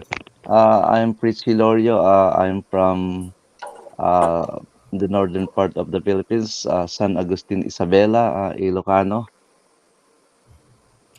Yeah, You are and the kababayan of Secretary Bebot Bello and our former POA Administrator Bernardo Olalia. yes po. And I'm a visual artist, painter, filmmaker, and uh, I'm the director of the short film, The Young Rizal and the Secret of the Lights.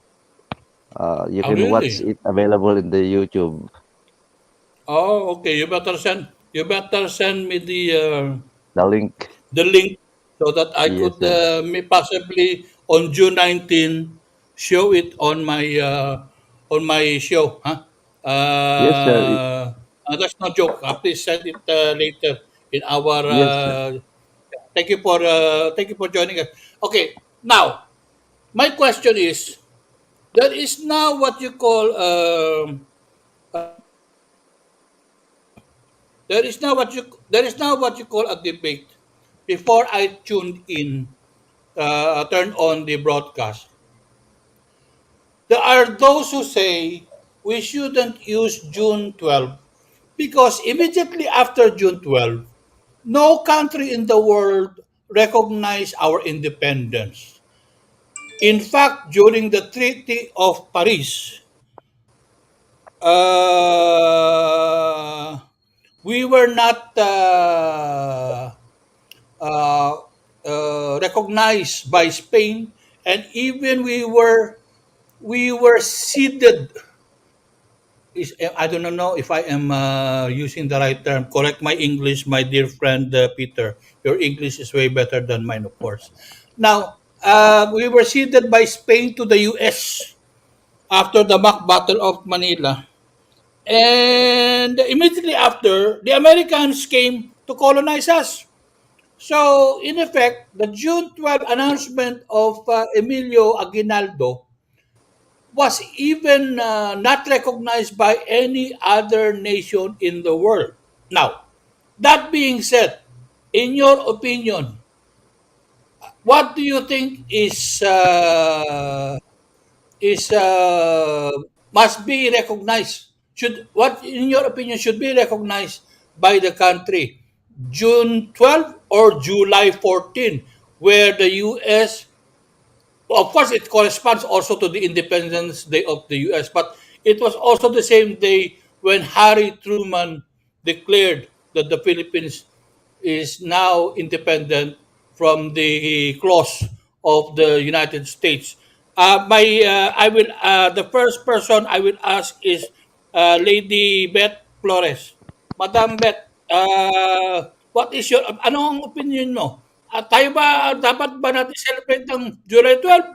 Ay, sorry. Yes, yes June 12 or July Yes 4? po, yes po sir. Kasi that was the day na nakuha na si Ano yung yes po? June 12 o July 4? yes, June 12 po. June 12. Okay, June, okay. yeah, June 12 Because po. Because actually that is the date where they raised our flag at the Kawit Cavite. I think that was because General Aguinaldo from Hong Kong, right? The time she come back, and that's why officially the June 12 is the Independence Day, where they raise our flag. pero yung ano daw yun yun nga nangyari. Pagka-release ng flag, the day after, no countries in the world recognize our independence. So what can you say about that? Tapos, pasok naman ng Amerikano. Kaya nagkaroon ng Filipino-American War. So, what can you say about that?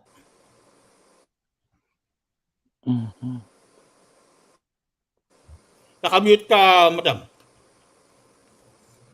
Hello, hello. Oh my God. We cannot hear you. Hello, sir. Hello, hello. Anyway, balik tayo kay Madam Merly. Madam Merly, ikaw yung ikaw ang nagsabi na June 12 nga ha. Para ito na nga ang ito na nga ang diskusyon Ito yung parang argumento. Punto de vista. Ano ba talaga? June 12 ba o June 4? Aba, dapat kasi nung nag-June 12 daw, hindi naman daw tayo ni-recognize ng hindi naman daw tayo ni-recognize ng anumang bansa. At yun na nga, nung Treaty of Paris, pinaghatian pa tayo, binigay pa, parang inabot lang tayo, of course may bayad yun. Inabot lang tayo, I don't know, I think that was $5 million yata. Anyway, 30 million. Na, tama ba? Tama ba? Ano ba, Sir Alexander? I believe it was 30 million US dollars. 30 million. In fact, Carnegie was trying to buy us back, to pay the U.S. government the 30 million that Spain paid us para paid to the U.S. government para lang talagang maging independent tayo kaso talagang ayaw daw tayong pagbigyan ng mga Amerikano. Anyway, Ma'am Merly, in your opinion, ano sa tingin mo bago tayo pumunta kay Sir Alexander? Lady Merly, what is your opinion about it? Ano ba dapat? Nakamute ka. Please unmute your phone. Nakamute ka pa rin. Ba't ganun? I will go and ask her to unmute her phone. Yeah, okay. And then, siguro si Sir Fritz muna. Sir Fritz, ano ba ang ano mo? Ano ang opinion mo? Sa akin kasi parang nakasanayan na kasi natin yung June 12, di ba? No, but you know what? Ang June 12, kailan lang Mhm. Since July 4, for many decades, we were celebrating it on July 4. Ang ginawa lang nila ng June 12 nung panahon, if I'm not mistaken, by the declaration of President Quirino. I stand corrected, Mhm. I'm not sure of my historical facts. Maybe Sir Alexander can correct me here. But if I'm not mistaken, it was only during President Quirino when we started saying, okay, June 12 tayo. Kasi nga, yun, according nga dun sa reason magandang reason na binigay ni Lady Beth, that was the day na niraise nga naman yung flag ng ating bansa. And in fact, during that raising of the flag, I do not know if it is the same day or the day after, the Malolos Congress passed a resolution, and in fact, on June 18 yata, tsaka naman pinirmahan ni President Emilio Aguinaldo yung resolution making it into the first Republic Act. I mean, again, I stand corrected with my facts, no ha?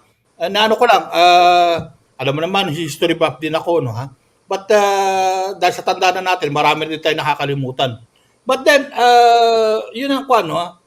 So, ikaw, anong sa'yo? June 18 o July 4? Ako po ba, sir? Yeah, Sir Fritz, sorry.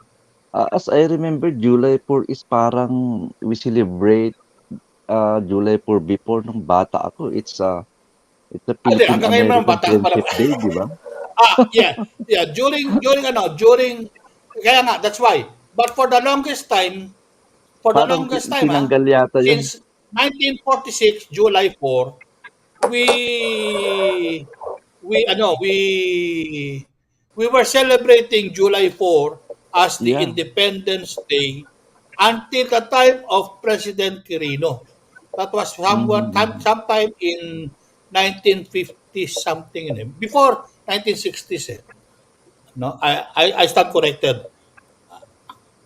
But again, going back to you, yung opinion mo lang, I just want to ask, no, regardless kung it was one or, now, of course, in the end, it became a Filipino-American Friendship Day. But that being said, in your opinion, because that was the time that we really got our independence away from these two former masters of ours. First, the Americans for first the Spaniards for Spanish. 333 years. Pardon my Mhm. saying this because I know you were born there, Sir Alexander. And then the Americans for 40, 43 or 47 years. I'm not sure anymore. But again, um, I keep on saying this. If anybody greets me Happy Independence Day, I keep on asking them back, are we really free? Anyway, Yun nga, that's yun yung another ano doon eh, question. yun, yun na nga ang kwan eh.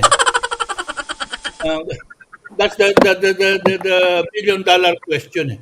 But okay, Mhm. so kung ikaw tatanungin ko, Sir Prince, ano ba ang ano ba ang opinion mo? July 12 or July 4?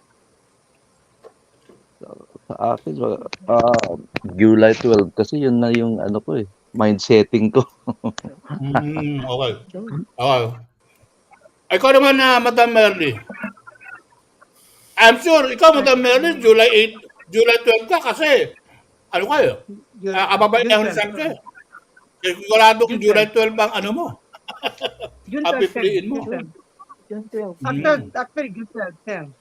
Why? But give your opinion. Give your opinion. Why? Okay, this is my opinion. Why? And if you ask all the Filipino people anywhere, they will choose the June 12. Why?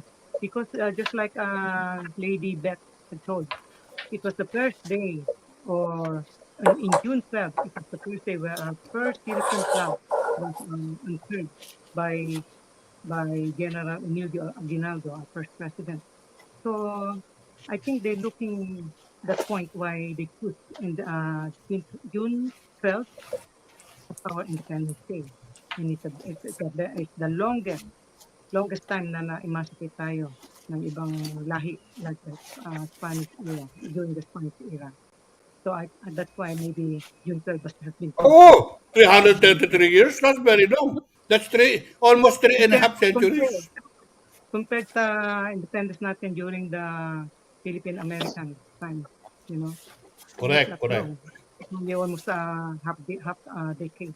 But talking about Philippine and Spanish era, during the Spanish era, it's 300 long years. So most of the Filipino people choose the June 12th as our Independence Day. That's my opinion. Hmm. Sir Alexander, your opinion, please. Yeah, yeah, I think, of course, as other generation, but nevertheless, I know my history as well in a way that knowing what is, but I totally agree. I think June, just for the record, June 12th, I heard kanina July 12th, but June 12th, I think that June 12th is the best option in comparison if we would like to compare this with July Yes. 4th, because July 4th is something that is set up through the Filipino American friendship, and then you get this dynamics that it's something that American has given to us or something. But just keep in mind that on June 12th, that is really where the Filipinos basically stand for, after a long period, Yeah, 333 years with the Spanish. So yeah, that was a lot of suffering. So if you would ask yeah. me, my opinion, if it's July 4th or the June 12th, for sure, June 12th. Yeah.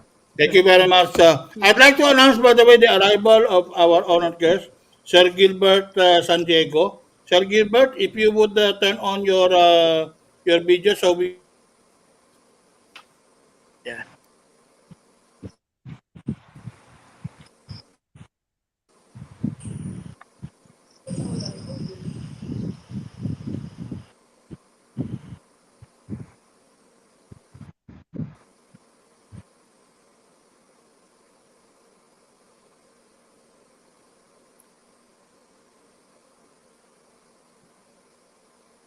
Your microphone, Sir Gilbert.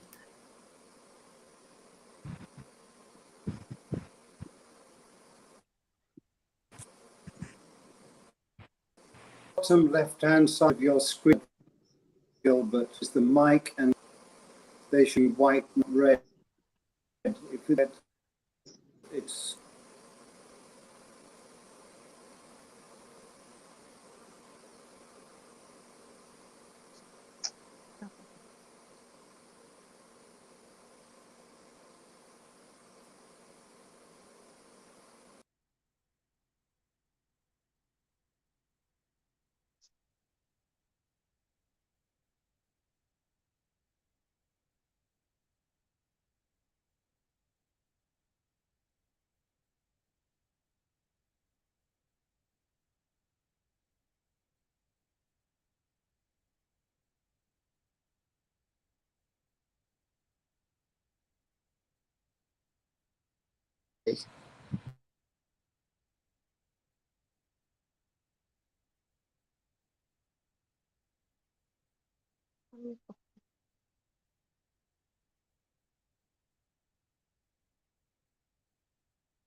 DWRB News FM 103.9, ang himpilang magbibigay ng mga impormasyon sa larangan ng edukasyon, kalusugan, pangsakahan, kapaligiran, musika, natatanging kaalaman, at mga pinakahuli at sariwang balita sa loob at labas ng bansa. DWRB News FM, ang himpilang ikaw ang una. Ikaw ang una.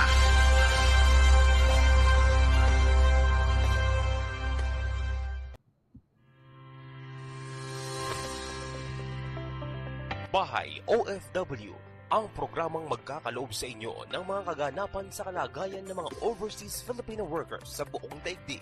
Bahay OFW, ang programang magbibigay daan sa mga panayam sa mga tao at ahensyang responsable, gagabay at aalalay sa mga OFW. Bahay OFW, ang programang mag-uugnay sa mga tao at ahensyang tutugon sa kanilang mga kahilingan at hinaingin para sa kanilang kabutihan at kapakanan. At ngayon, pakinggan at tunghayan natin ang inyong kasangga, si June De Vera, sa programang Bahay OFW.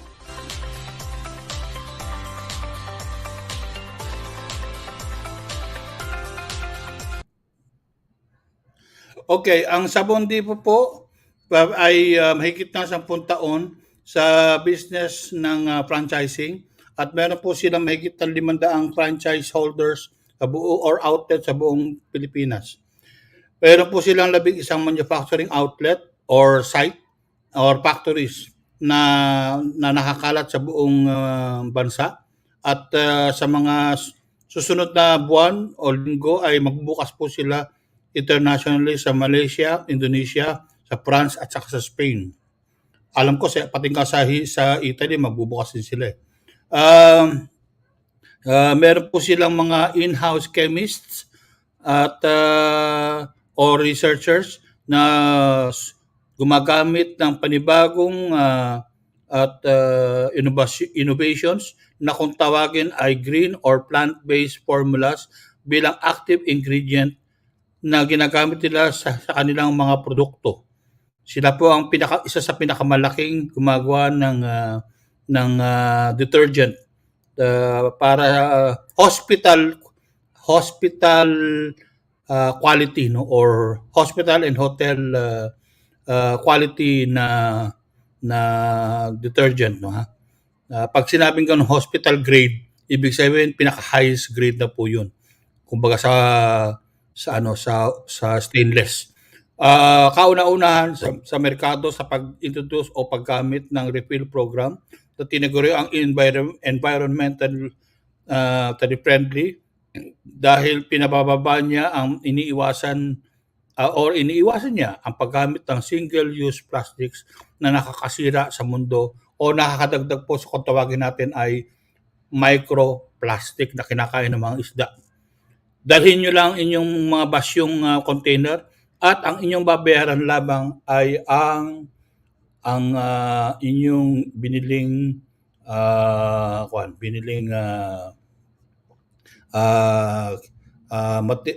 yung biniling ilalagay sa container. Yan po ang Sabon Depot. Maraming salamat po ka Joey Corpus at saka si ka Job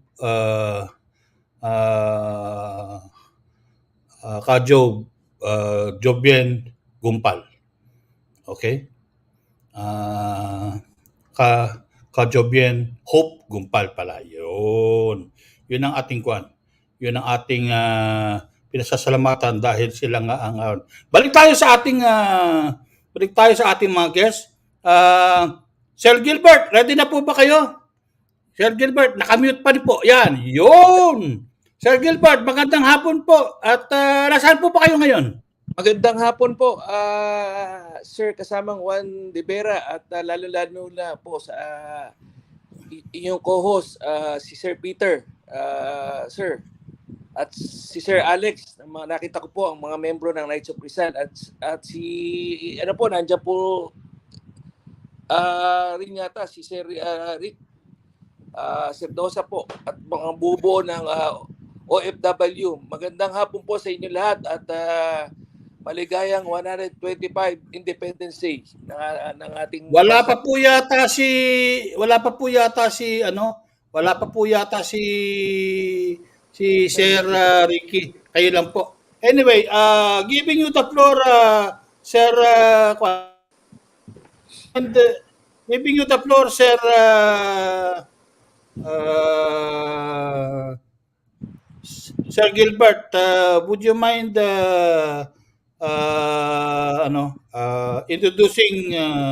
introducing yourself accordingly kung ano po ang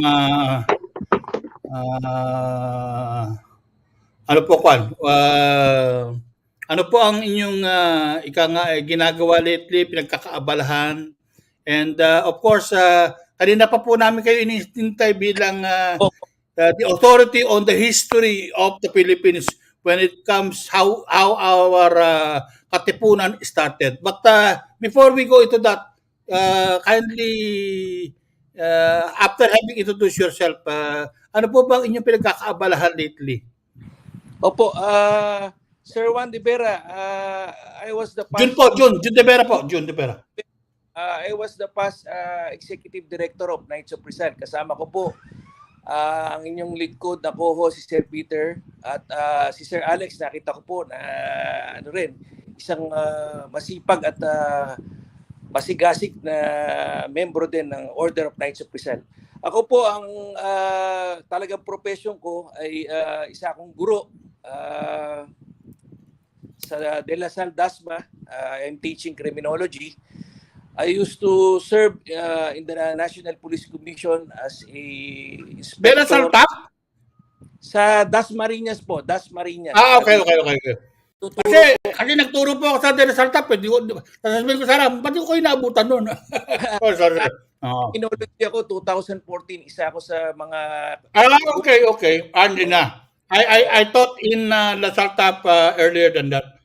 Dasmariñas, Cavite po. Tapos iba-ibang eskwelahan po sa UDM, sa AYAC, sa Fatima, in the field of criminology po. Ako po naglingkod din sa National Police Commission bilang investigador at inspector. At ako po nag-join din sa military. I was a graduate of Masters in National Security Administration po sa National Police College sa Camp Aguinaldo. At ako po naglingkod din bilang LTO, naging deputy po ako sa traffic sa LGU. Kaya both private and government po. Pero ang talaga pong profession ko ngayon ay bumagsak pa rin ako sa pagtuturo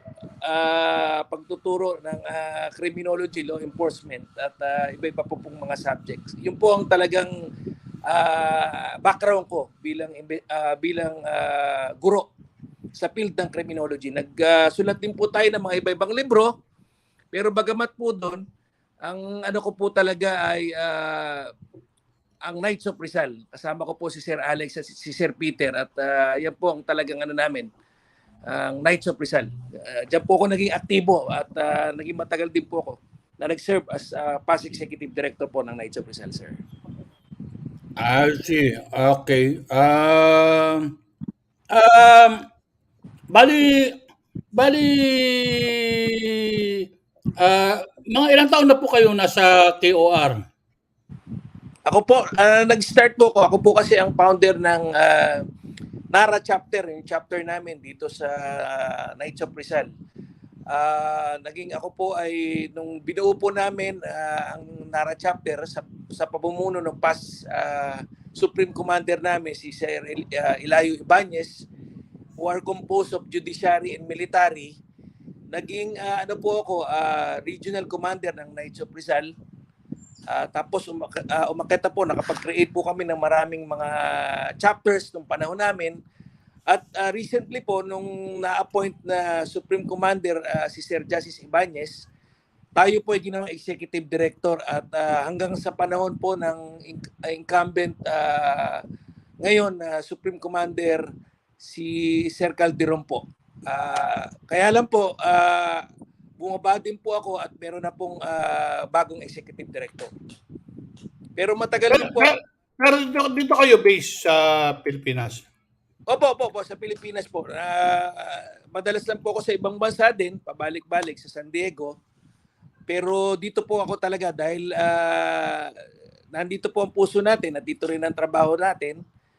Nandito po ang ating may bahay, nandito po ang pamilya natin, kaya dito po ako sa Bulacan. I see.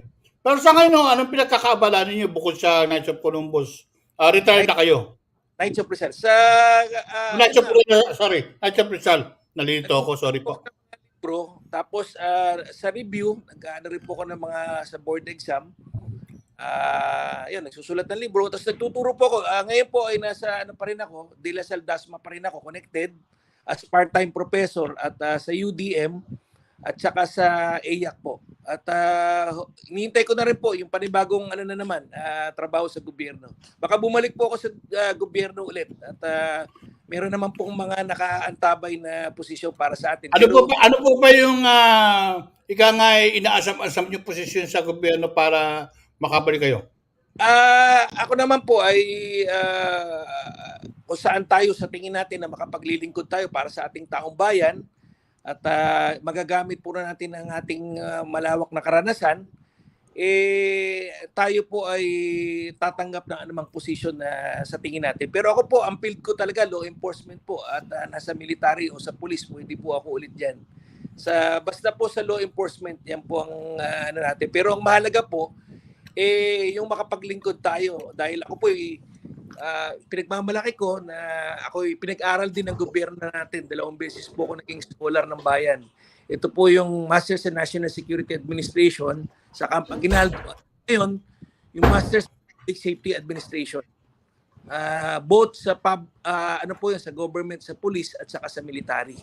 Kaya utang na loob ko po at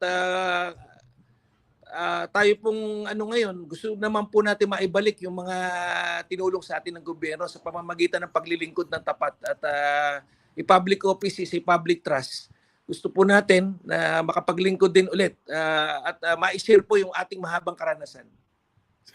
Sir Juan de Vera. Thank you very much. June po, June. Raul Junior po, ayan po, nakasulat yung pangalan ko. Anyway, thank you very much. And ipapasok ko ulit yung ating mga guests para medyo masaya-saya tayo, no, ha? Yun. Para masaya tayo, sabay-sabay tayong maging masaya, no? Sir, pwede bang sabi nyo, dati kayo naging guro, no? Pero of course, iba yung inyong itinuturo, no? Historically speaking, ano ba yung ipinaglalaban nila doon sa nung bago natin ang ating Kasarinlan, ika nga. Sino ba nagpasimuno nito? Paano ba nag-umpisa ito? Sa inyong pagkakaalam? Alam niyo po, Sir June de Vera, sa totoo lang, siyempre ako po'y talagang ang field ko ay kriminal. Pero bagamat ganyan ang aking background, supposedly marami talagang mga expert na talagang kanilang background ay history or National Historical Commission. Ako po'y tapat na nagsasabi na talaga ang field ko ay criminology. Pero bilang Knights of Rizal at bilang guru na rin, siyempre po kailangan bounded po tayo na talagang dapat meron din tayong background sa history at bilang isang Pilipino at bawat isa po sa atin kailangan meron din tayong nalalaman sa history. Sa akin pong pagbabasa rin at pagsasaliksik bilang guro at bilang member at past executive director ng Knights of Rizal, pwede po nating masabi na, of course, noong June 12, 1898 po, sa pangunguna ng ating unang Pangulo, Emilio Aguinaldo. Emilio Aguinaldo po, who happens to be a member of Knights of Rizal. Honor po namin ang member ng Knights of Rizal. Talaga? Okay. Member po siya. At very significant ang kanyang gampani sa history natin dahil bilang not only the first president of our republic, for 333 years na sinakop tayo ng Kastila, nung ang ating pong pambansang bayani ay namatay, siya po ang nagsuso na this coming December 30 noong 1898 na magkaroon ng Rizal Day. Kaya very significant po at ito po ay nagsilbing init o sa mga katipunero natin, sa ating mga bayani, si Dr. Jose Rizal, Andres Bonifacio, hindi lang naman po si Emilio Aguinaldo, lahat po ng mga bayani natin ay malaki ang naging gampanin. Lalong-lalo na si Dr. Jose Rizal. Of course, lahat po ng ating mga bayani ay dapat natin talaga bigyan pugay na sila po ang nagbuwis ng buhay at nagsilbing inspirasyon para magkaroon tayo ng makamit natin ang kasiranilan natin o ang ating freedom and democracy for 125 years of our independence. We salute the gallantry of our hero. Sila po ang nagsilbing inspirasyon natin po hanggang sa ngayon. Na sana itong mga kabataan natin at itong mga Pilipino, lalo na ang OFW, sila po ang mga unsung hero natin na pupunta sa ibang lugar para magtrabaho, nagbibigay ng dollar dito sa ating bansa. Sana lahat isa po sa atin ay masasabing bayani sa ating tungkulin kung ano man ang pwede nating mabigay natin, makontribute natin sa ating bansa. May kanya-kanya po tayong we are heroes in our own field. Kaya siguro po kami sa Knights of Rizal, patriotism and nationalism, being patriot, Sir Peter would share more. At lalong-lalo na ang si Dr. Jose Rizal and of course ang kanyang kabiyak sa huling sandali ng kanyang buhay, si Josephine Brackett, na masasabi po natin na ang kanyang magulang is from Hong Kong. Siguro po bibigyan elaboration ni Sir Peter about Jose Rizal. Tutulong sa akin at si Sir Alex. Ayun lang po ang aking sabi. Before I move into Sir Peter, a while ago, before you came in, Sir Gilbert, there was not an argument, but there was a discussion. Kasi after July 12, 1898, no country in the world recognized our independence. In fact, during the Treaty of Paris, the Philippines was ceded to the Americans after being paid by the Americans $30 million, no? According to parang 20 pieces of silver, no? Anyway, so that being said, in your opinion, kanina kasi ang tanong ko is, ano ba talaga? Because July 12, yun nga, that was the problem. No country recognized us. And simply we just followed Cuba's Declaration of Independence, but still America tried to subjugate them as well. But that's another story, no? But in our case, we were really given in exchange of $30 million. Now, here's the point. In our independence was proclaimed by then President Harry Truman on July 4, 1946, which, by the way, also equally corresponds to the national independence of the U.S. Now, that was the time when U.S. government gave up their hold on us, quote unquote, because if somebody keeps on greeting me Happy Independence Day, my usual response is, "Are we really free?" Anyway, that's a bad joke, but of course, I always say that to lighten the mood.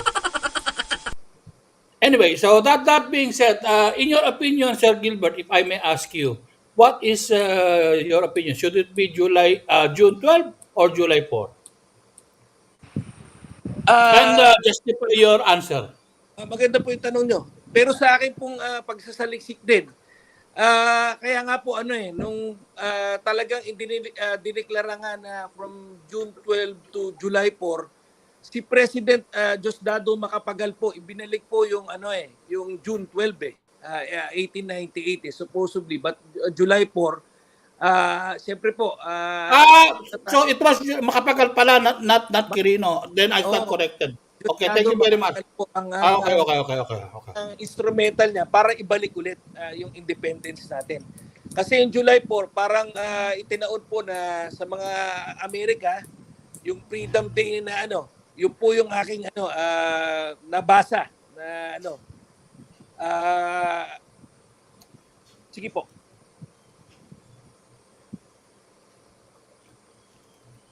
Hello. Okay. So Peter, I will give you now the floor to say something about. Okay. First of all, for myself, I would say June the 12th is the correct date because that was the date that the flag was raised. So for Filipinos, it's the 12th of June, and it is purely the 4th of July that it was formalized from a legal point of view. But as far as Filipinos are concerned, I support the point that it's the 12th of June. Mm-hmm. As symbolically, that was the day. As symbolically, that was the day the flag was raised. Yes, symbolically, you are correct. Now, here's the million-dollar question.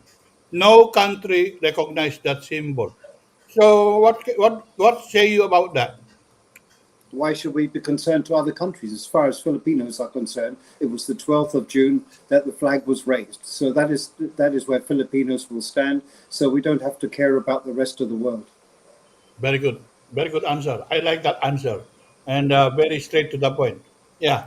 Who cares? Can I now move on to other points that we haven't really dealt with earlier? Yes, my dear friend. Go ahead. First of all, regarding the tomb of Josephine Bracken. So I spent more than almost 15 years researching, trying to find the tomb, going through the cemeteries, going through the records. No one can actually say where she was buried. The point is, even on Wikipedia, it was listed before, but I got one of my friends to get it changed. It was listed that Josephine died on the 15th of March. In reality, she died on the 14th and was buried on the 15th of March. So many historians got it wrong because they don't do due diligence. The problem now, we have ChatGPT. The problem with this chatbot is I tried it, and when I entered the question about Josephine Bracken, it came up with all kinds of garbage, saying that she was the daughter of a Chinese prostitute. Then also she was the daughter of a Filipina. This is all wrong. Josephine was born from her mother's womb in Victoria military barracks, and her mother passed away due to complications from childbirth within 1 month. So that is the fact. But the problem is a lot of people read the wrong stories on the internet. The internet now can be very, very confusing because people believe whatever they read. You need to do due diligence and do proper investigation. Don't believe everything that you read. This is the problem. So what happened anyway is Sir Ricky and I, we discovered the actual location where there was only a very small tombstone. Now, what we then did, we went through quite an extensive further investigation, and I contacted the descendants of the Bracken family in Ireland, and I actually got written permission to improve and restore the tomb to a more fitting standard. I then had to go to the Hong Kong government and get permission from the Hong Kong government, which is very unusual because this cemetery is no longer accepting burials for many, many years.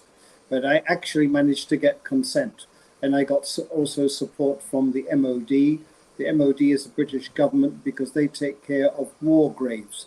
Every year, everywhere in the world, they take care of the war graves. So I was able to actually, through the help of that department in Hong Kong, to share the storeroom to keep tools and things there for cleaning. So we cleaned the tomb. I made drawings and preparations, and we completely, if you search online, you can see the original pictures being published. Then what we did is we put down a massive granite plaque.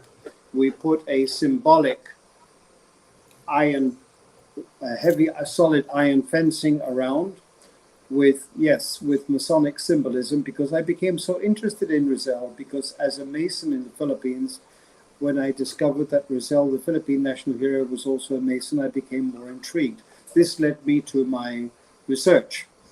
So the Mason sign does not symbolize that a Mason is buried there, but rather the mother-in-law of the Philippine national hero is buried in Happy Valley, which is also a place which Rizal visited the cemeteries because he was very interested in that area, and he wrote about it in his diary.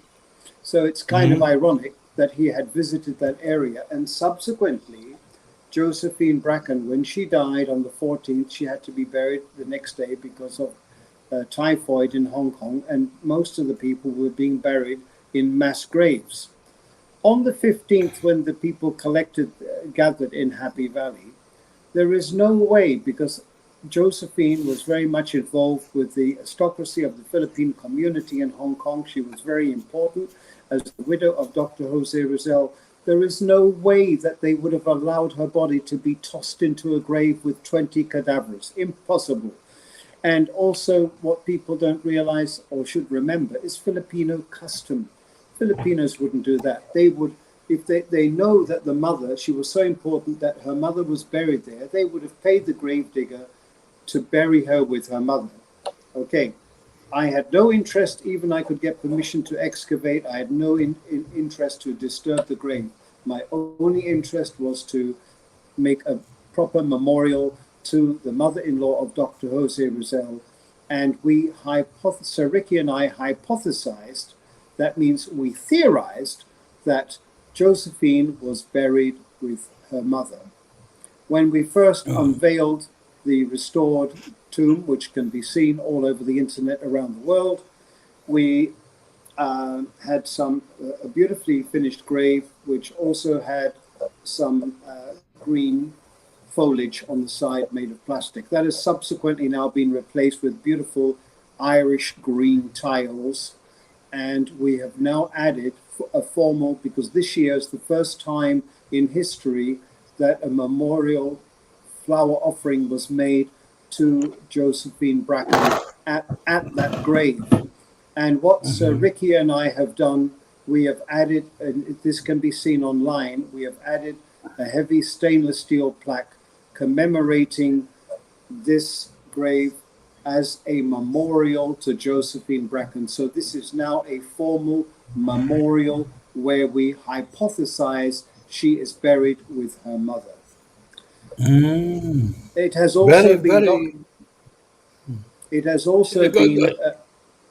also been documented, but unfortunately they said the National Historical Commission of the Philippines said that we had found the grave, but we didn't say that. We said we hypothesized. That was subsequently corrected.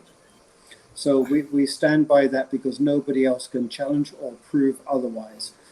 There are many people now becoming interested to visit the grave and pay respects to Josephine and her mother in that location. And right now, the reason I also invited Fritz onto the show, and I would like him to speak later on this.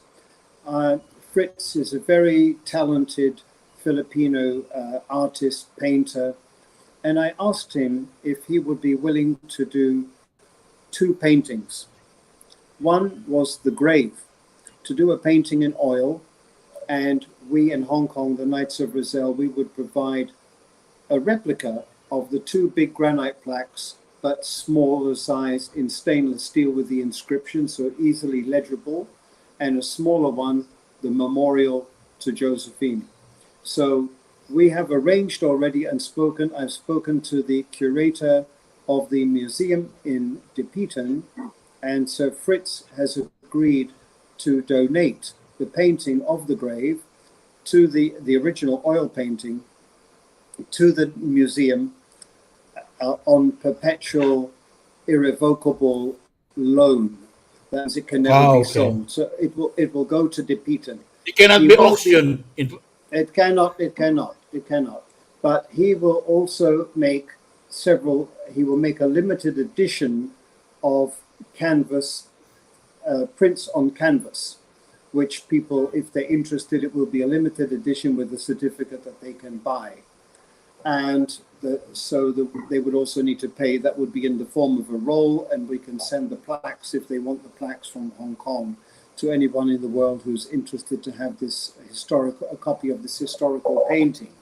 So my wife will arrange also to donate the same to the Kababahin Rizalista and Knights of Rizal in Calamba. Whether they put it in the actual house or they have an office there has yet to be seen.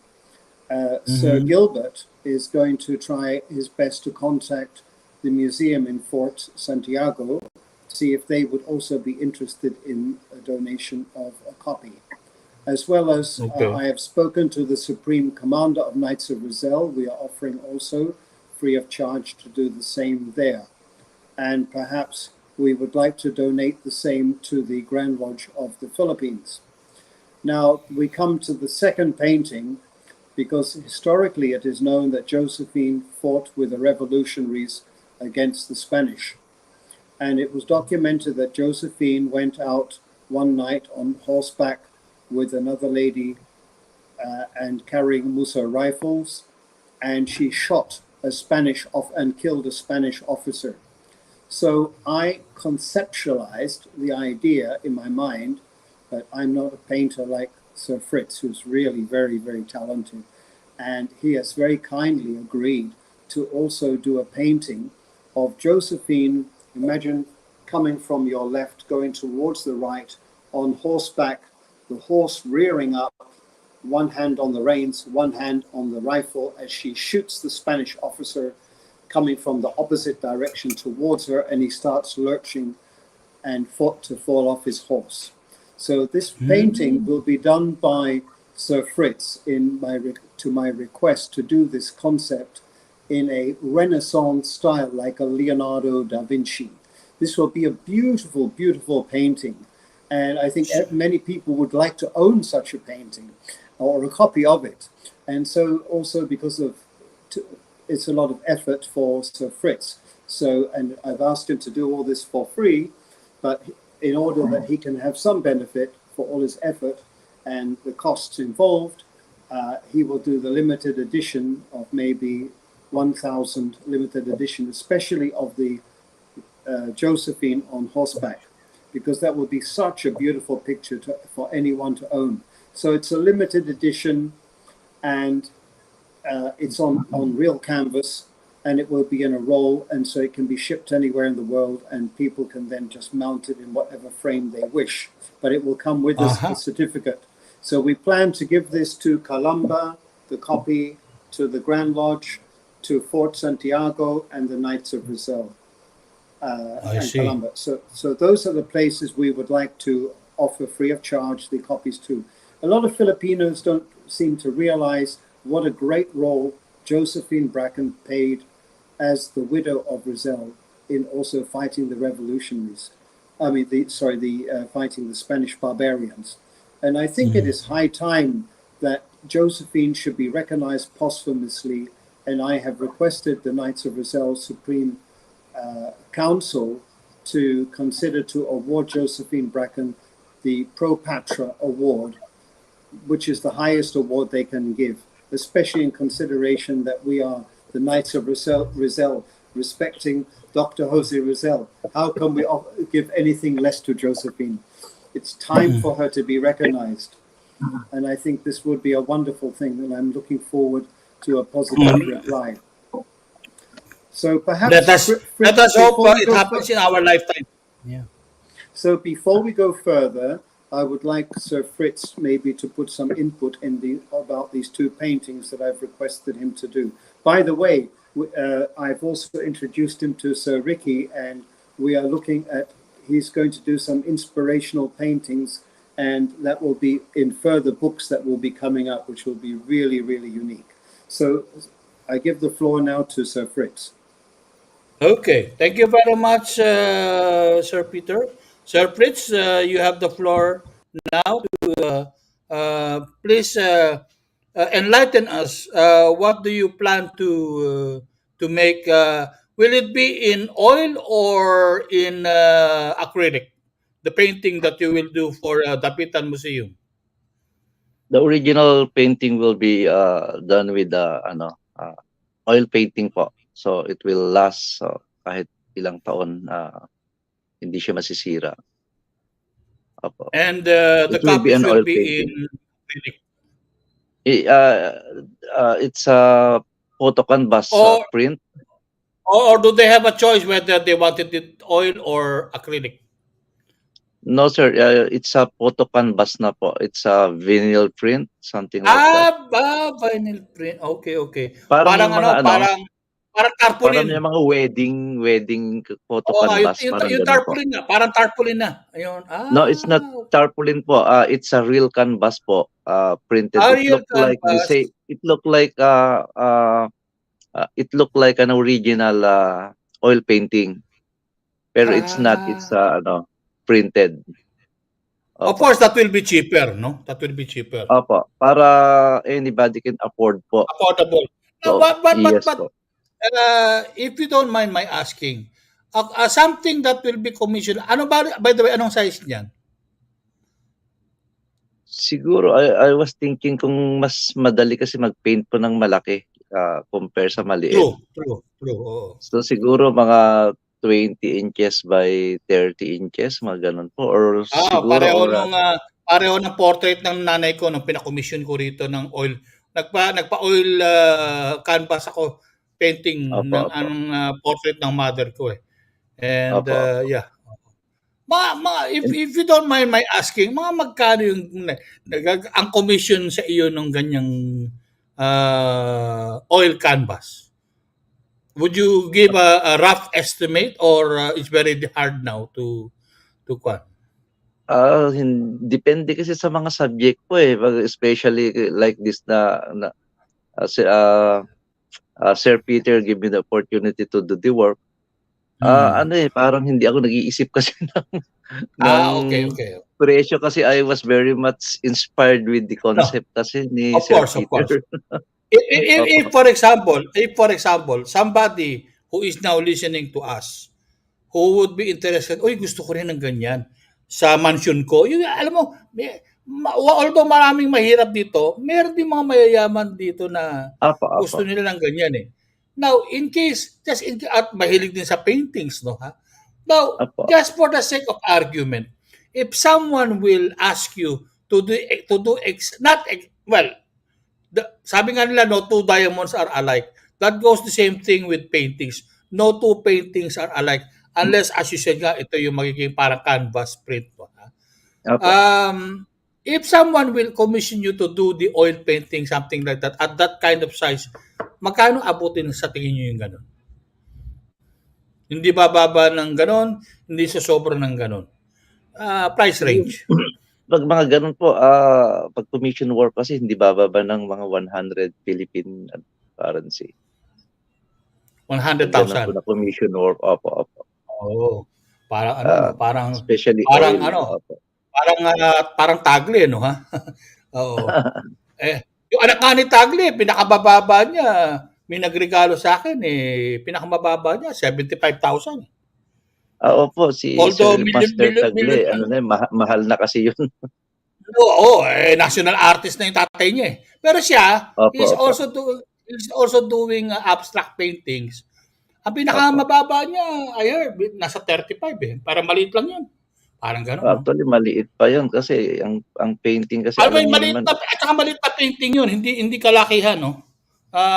Maliit na painting lang yun. Yung niregalo sa akin, worth 75,000, malaki. Nasa Nasa parang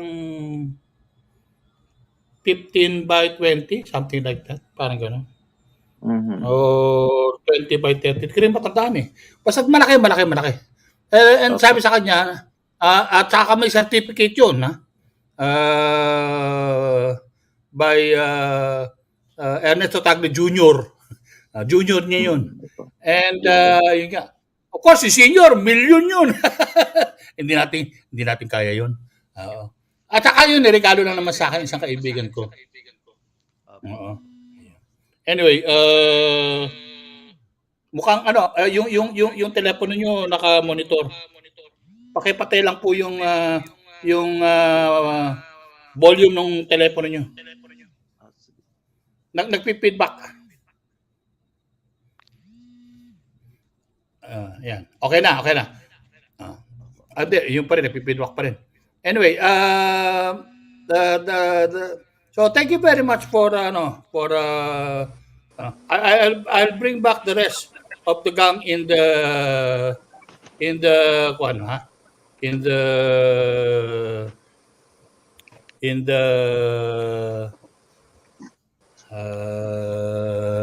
okay. So balik tayo uli sa ating Now,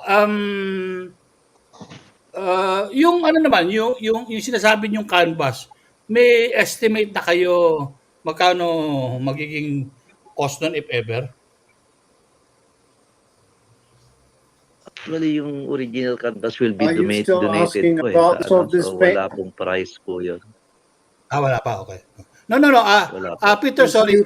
You cannot put a No, Peter, I was asking for the copy, like to say, not for the original canvas.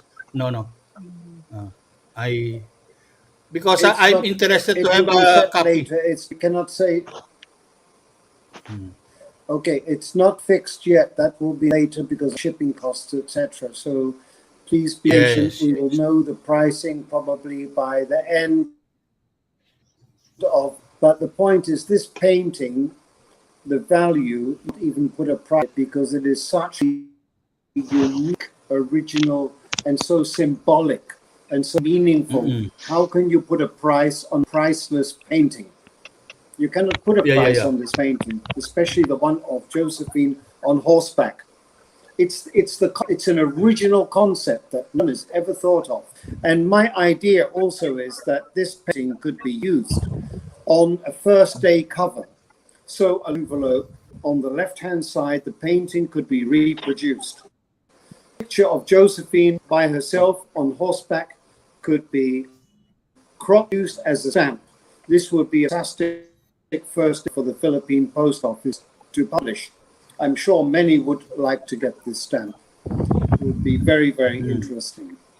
And I also know that another researcher, Mickey Burke in Ireland, is also looking at having a postage done for Josephine Bracken by the Irish Post Office. And I have mentioned this concept to him already, so perhaps they could use the same picture and the same stamp in Ireland. So if two governments could do the same postage release, I hope it would be nice if they could do it for the death anniversary of Josephine Bracken in 2012 on the 14th of March. A fantastic thing to do.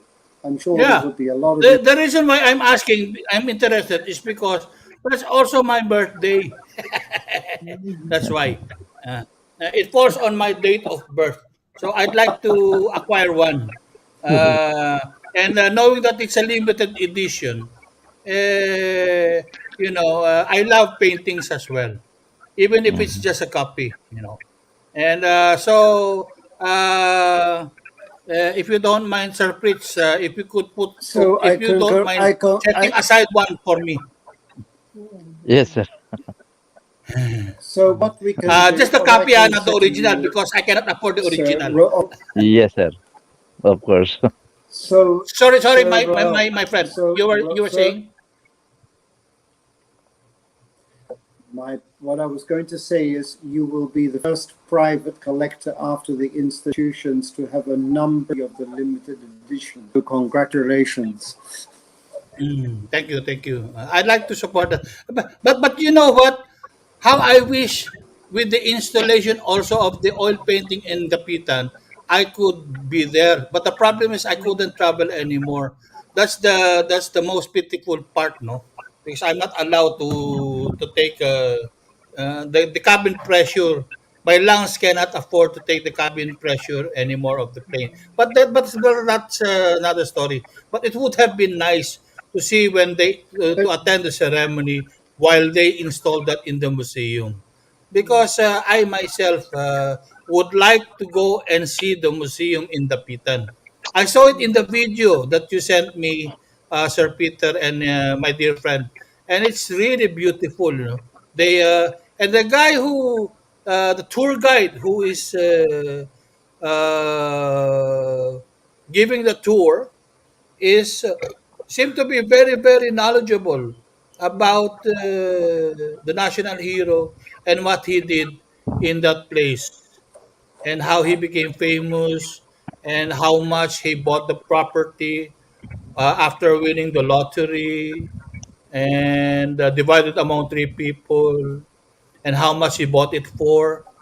It's unimaginable. It was only 18 pesos for 18 hectares. Now it would cost, how much? I do not know how much. Imagine that, no? That was, I didn't know it was only 1 peso per hectare way back then. That would have been a steal here. Of course, now the land grabbers are getting it for free. That's another story, of course. My dear friend Peter, so after this, what is the future plans of the Knights of Columbus? For example, on June 19, it will be our national hero's We are birthday. not the Knights of Columbus. We Sorry, are not. Knights of We Knights are of not the Rizal. Knights of Pardon. Columbus. We are Knights of Rizal. Perdóname, perdóname. Perdóname. Mea culpa. Knights of Rizal. Knights of Rizal. Yeah, I know. I'm sorry. Uh, Now, being what is the future of in store by the Knights of Rizal this coming birthday or date of birth next Monday? What are your plans other than what you have just said? Any exhibition or show or what I, ceremonies? I have already stated that we will do a flower offering in Central Allocation, which we do every year, where the clinic used to be. And from there, we escalate, as I reported earlier, we will go to number 2 Red Terrace, where Zell actually lived, and then we will finish up on where the marker is, and now where there is mysteriously a bust has appeared. I see. Okay. Anybody want? Sir Gilbert, you have the floor, sir. Yeah. Maganda pong tanong yan. Alam niyo po, bilang past executive director of Rizal at yan po si Peter, Alex happens to be members. This coming June 14 po will be the founding anniversary of Knights of Rizal. June 19 So naman Wednesday po yan. Wednesday. June 19 po, of course, is the birthday of our national hero, Dr. Magkakaroon po ng simultaneous replaying sa buong mundo. In fact, magkakaroon sa Calamba, Laguna. Yun, kami po ni Sir Peter sa Dapitan at sa buong mundo. Ako po ay pupunta sa Australia this coming Wednesday para dumalo sa Regional Assembly ng Knights of Rizal. Bali, ito po ay buong mundo. Lahat ng mga bus Rizal magkakaroon ng mga flower offering po ang members ng I see. That's a very beautiful gesture. for our national hero, no? To be commemorated. But you Knights of Rizal are ika nga, the forerunners or the frontliners, ika nga, of in all these commemorative efforts in trying to preserve the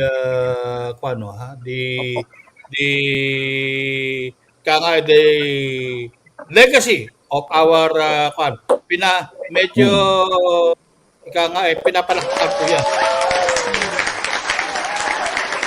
Thank you very much. Congratulations po at that's highly commendable. But that being said, pupunta po pala. Saan sa Australia nyo kayo pupunta, by the way, Sir Gilbert? Ako po sa Sydney sa Melbourne. Sa Sydney. Okay. Having in knighthood ceremony na yung mga meron. Kakaroon po ng replaying kasi po natin na si Dr. Jose Rizal, ang Knights of Rizal, ay marami po kami mga membro sa buong mundo at may mga monument po tayo na nagsisimbolize ng not only Dr. Jose Rizal but ito po ay may mga sentro tayo ni Rizal sa bawat embassy. Maganda pong nagpo-promote. That is the question I'd like to ask, by the way, Sir Gilbert.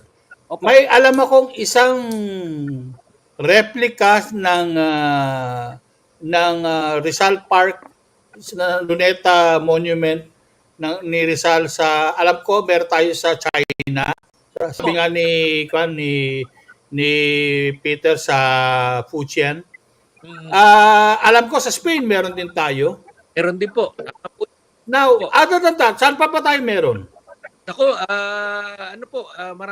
marami pa pong sa Europe po, alam ni Sir Alex yan, sa Germany meron po tayo. Sa Spain. Sir Alex, sa Belgium ba meron tayo? Central Rizal is currently in progress. We have in Italy, we have very nice positioned. So we have different parts that is already established to put a nice corner of our national hero, Dr. Jose Rizal. Meron tayo yung sentro ni Rizal na tinatawag. Kasi po, ang Knights of Rizal, yun nga, Republic Act 646 siya. It was created by law. Apat lang po ang na-create na natin, Boy Scout, Girl Scout, Red Cross at ang Knights of Rizal. It was created by law. Kaya napakaganda po ito. It was created a legislative charter. Republic Act 646. Oo nga daw, na during the 1951 daw. Oo. Tama po yun, 1951. The first Supreme Commander is Colonel Antonio Torres, who happens to be the Chief of Police of Manila. Okay. Para to commemorate po yung siyam na Knights natin, nag-create po sila ng Knights of Rizal. Yun po, doon na po nagsimula from 1911, 1916 to 1951, legislative charter, yung panahon ni Elpidio Quirino, and then the rest is history na po. Mga past presidents po natin, membro. At alam niyo po, yung uniform po ng Knights of Rizal, what makes it unique, is part of the honor code of the Philippines. Yung pong nakikita niyo yung uniforme, si Manuel L. Quezon is also a member of Knights of Rizal. At mga different po natin, na executive, legislative, judiciary, even in the business sector. At sa mga kababaihan, meron din po kaming Damas de Rizal, tsaka yung kababaihan, Resetita. Pero hindi po yung mga mahabang buhok na sa yung kasi yung Gabriela Silang mo tawagin. At meron din po kaming kaparis para sa mga kabataan. Talaga? Okay. Para palang masan may demo like. But Sir Gilbert, if you don't mind my asking, sino po ba ang kauna-unahang presidente ng Knights of Rizal? Ang founder po niyan ay si Colonel Antonio Torres. Ayun. Siya yung number one. First Supreme Commander po. First Supreme Commander. First Supreme Commander po. Si Si Colonel Ano, Antonio, ano po siya noon? Anong trabaho pa niyo noon? hepe po siya o Chief of Police ng City of Manila. Police po siya. Okay, okay. That was 1911. 1911 po. Opo. According nga kay Sir Alex. Okay, okay. Ito po yung Aha. Pateros de Rizal. Noong 1911. So Tama yung kinatatayaan ngayon na headquarters ng Knights of Rizal, yan po diyan po ba itinatag ang Knights of Rizal o sa ibang lugar pa? Hindi pa yan. Matagal na po pero nagkaroon po ng IHQ headquarters kasi po yan po ay dinonate. Dinonate po yung ano na yan eh, yung ano yan. 1 peso lang po ang binabayad natin. Ngayon, it is already property of Knights of Rizal. Dinonate government. Kaya public corporation po ang Knights of Rizal. Public corporation. Okay, okay, okay. So that makes it clear na okay. So pagmamay-ari na po ng Knights of Rizal yan. Opo. Alam niyo, di pa ako napupunta dyan eh. So I have to know exactly where it is. Anda circle po yan sa port area, Manila. At ito po ay hindi po pwedeng ibenta. Hindi po siya pwedeng ibenta. Historical site na kasi, no? Opo, ang Knights of Rizal. Nasa batas natin yan eh. Any building that is 50 years old and above cannot be torn down or simply without the permission from the National Historical something eclectic ika nga, no? Na that is mayroon tayong pambansang batas pambansa about that. Opo. And yun nga po, yung Republic Act 646. What makes unique the Knights of Rizal is very civic and a patriotic organization. We could collaborate with different NGOs like Knights of Columbus, Rotary, Lions, JC, any NGO, kaya civic patriotic. That also study and perpetuate the lives of Dr. Jose Rizal. It also promote patriotism and nationalism, being patriot. And at the same time, yung love of Rizal yung to study the lives and works of Dr. Jose Rizal, being a patriot. Yan po yung napakahalaga importante ng pagiging Knights of Rizal. At pagiging model at service to our community, the love of God and of course, love of our country. Yun po yung importante. Very clear. Okay. So, but then,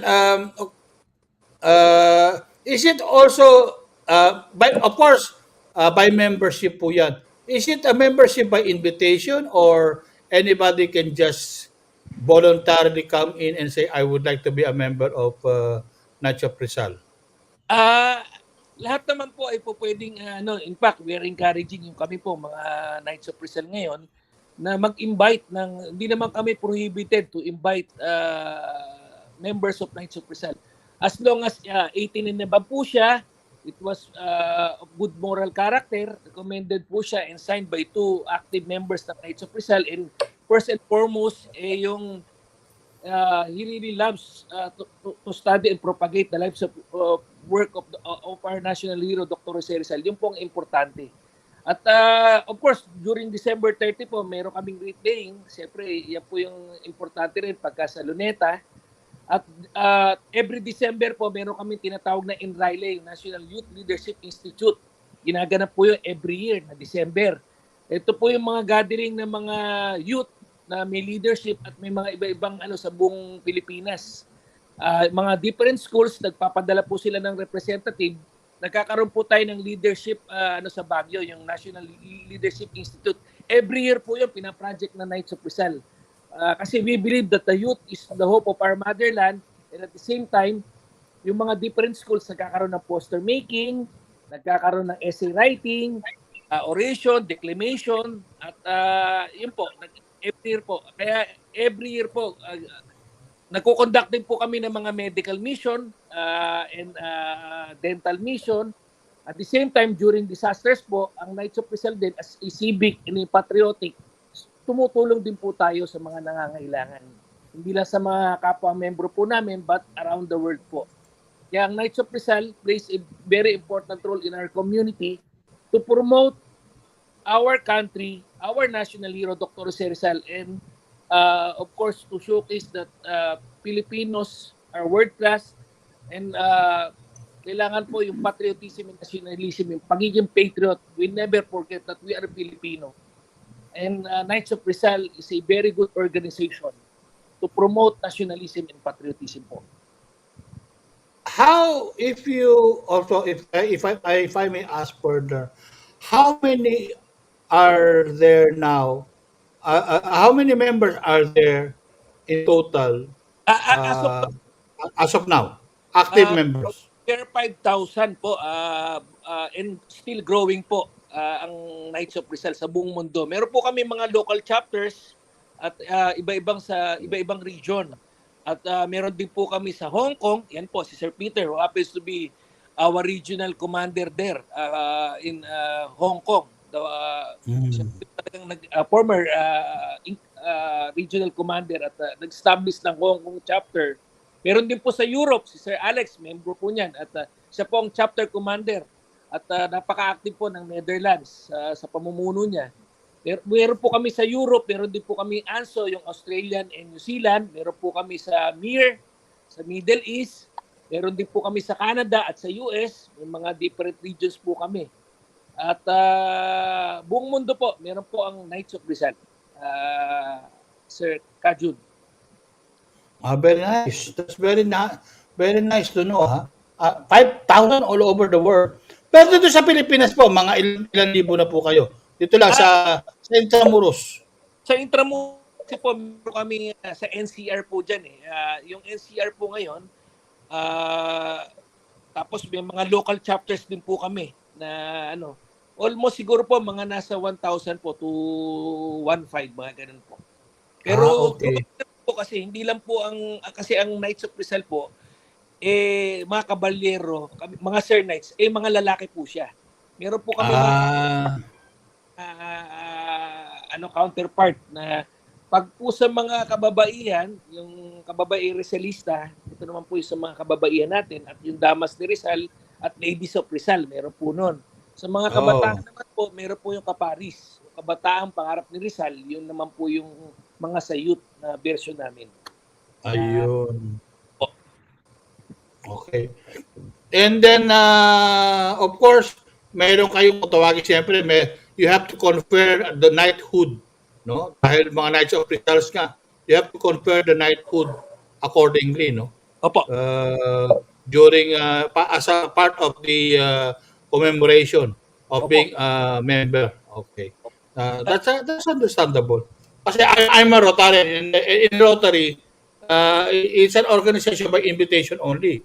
Even if you volunteer, you will not be accepted unless someone invites you, parang gano'n. But of course, mas maganda pala ang Knights of Rizal. You can voluntarily be a member as long as you want to propagate and learn and preserve the legacy of our national hero. Parang gano'n ang istorya dyan. Tama po ba ako? Opo, at recommended by 2 active members. Pero of course po, kailangan din po. Okay. Kailangan din po, of course, 18 years old and above, of good moral character. Siyempre po, kailangan din po na tayo ay isang mabuting mamamayan sa ating bansa. Sa ating which balita ko nauubos na raw sa Pilipinas. Joke lang. Sorry po. Okay. Pero, salamat po.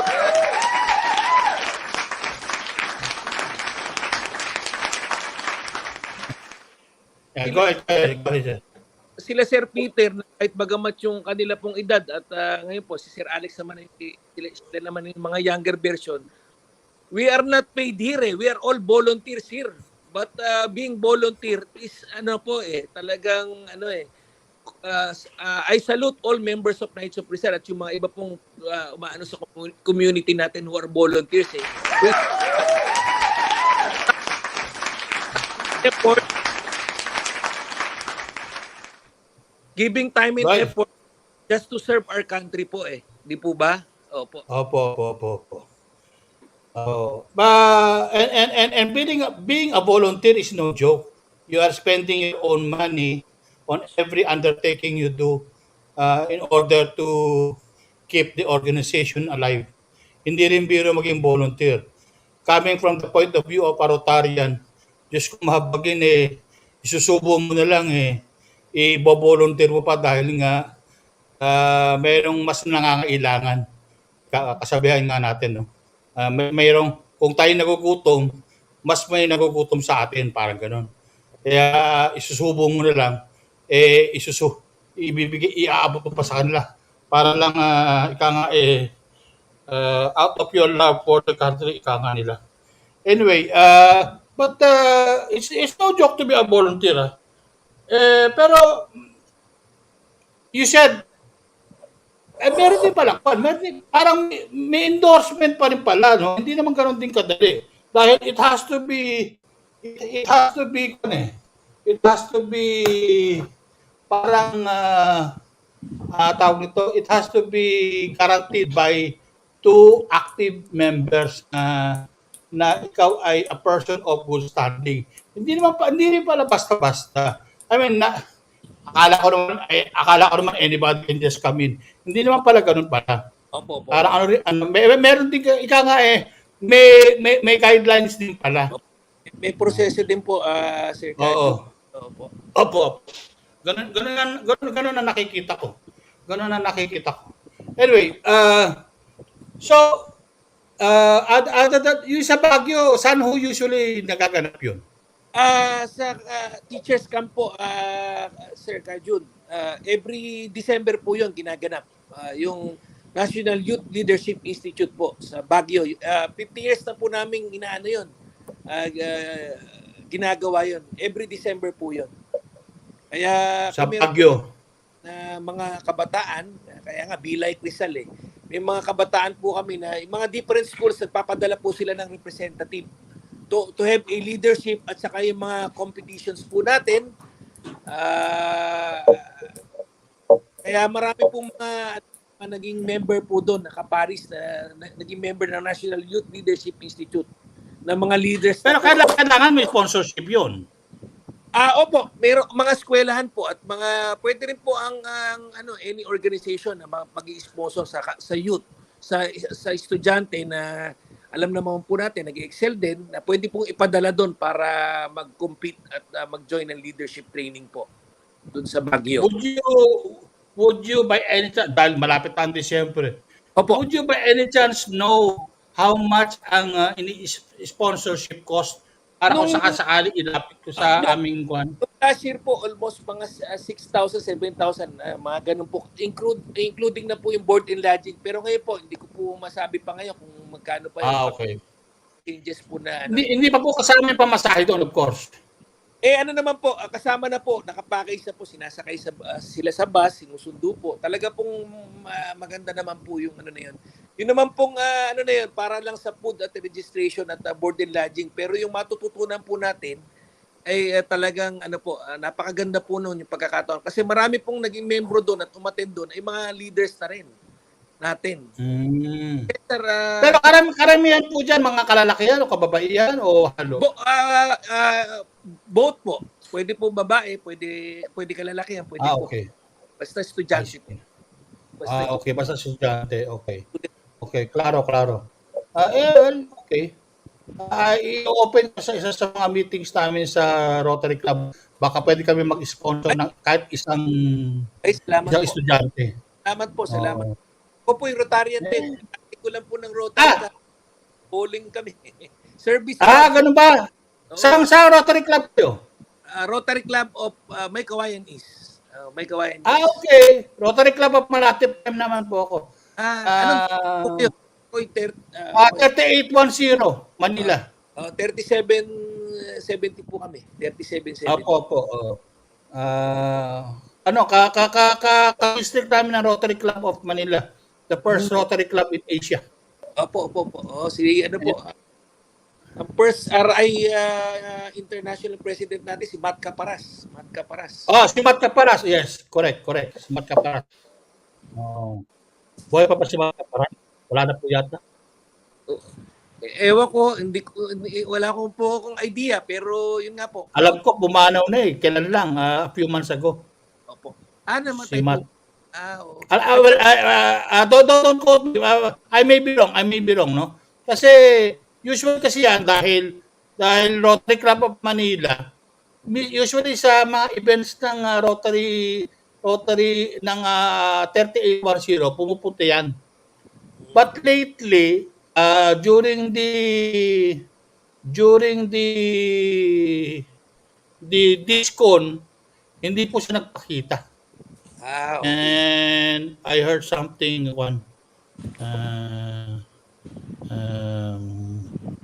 sorry, I heard something else about him. Anyway, my dear co-anchor, would you like to bring back the discussion to how our national heroes came into being?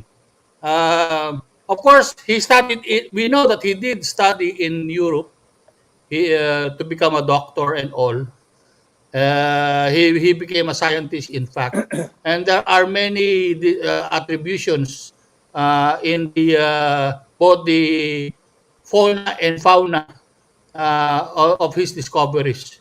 That is still in the books of the science. Would you like to add into that, my dear co-anchor? I would like to discuss and get everyone's opinion on their views whether the Philippines should bring back compulsory educational teaching in the Philippines. I think it's would create good values. It should be brought back, compulsory teaching in all the schools and universities. And I find that so many OFWs here in Hong Kong, they don't even know who their national hero is. It's very sad. So I think, because we have the show for OFW, I think OFW... You have got to be kidding me. They do not know who our national hero is? Yes. That's shocking. That's a big shock to me. Oh my gosh. Okay. Please continue. So what I'm saying is that before OFWs are deployed overseas, they should have a basic knowledge. That is why Rizal teaching should be brought back to the schools in the Philippines and to bring good values in teaching the youth today.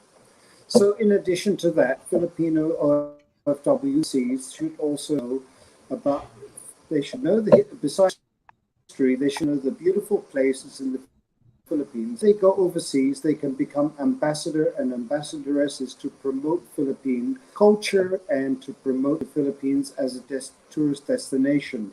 So much could be done, and it's free, if only it would be compulsory for them to pass a test before they go overseas.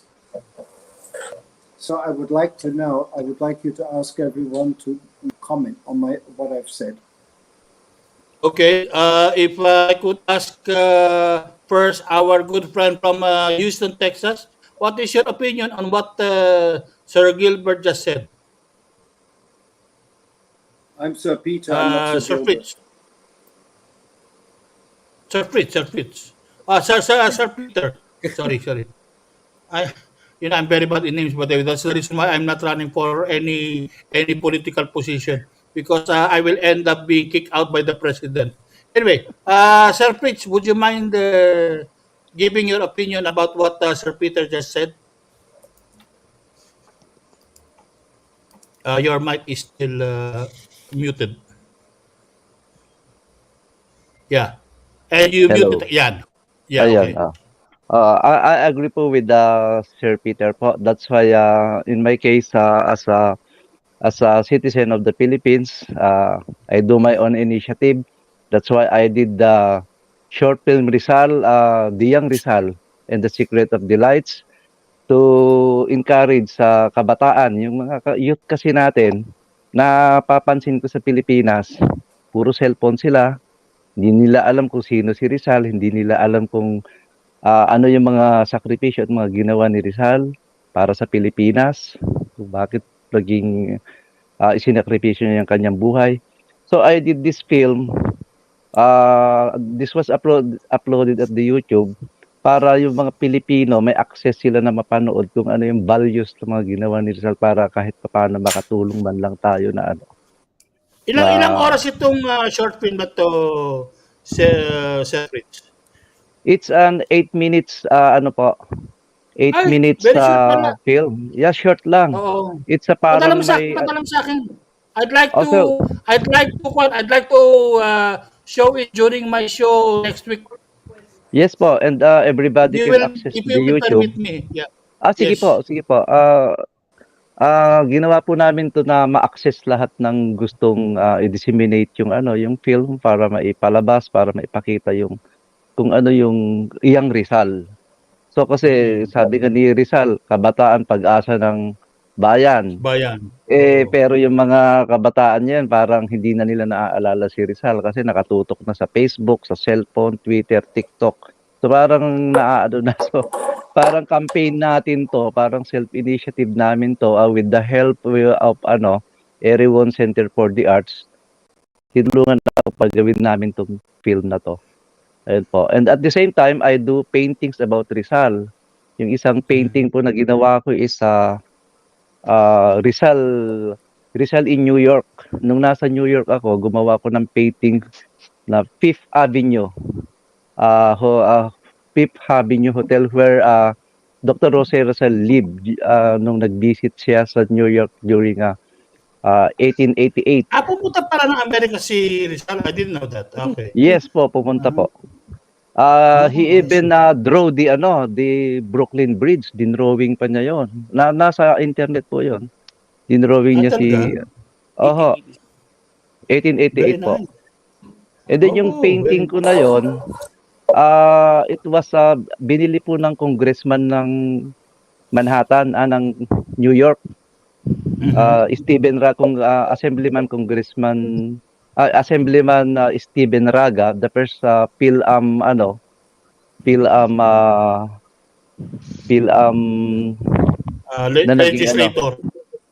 Legislator po.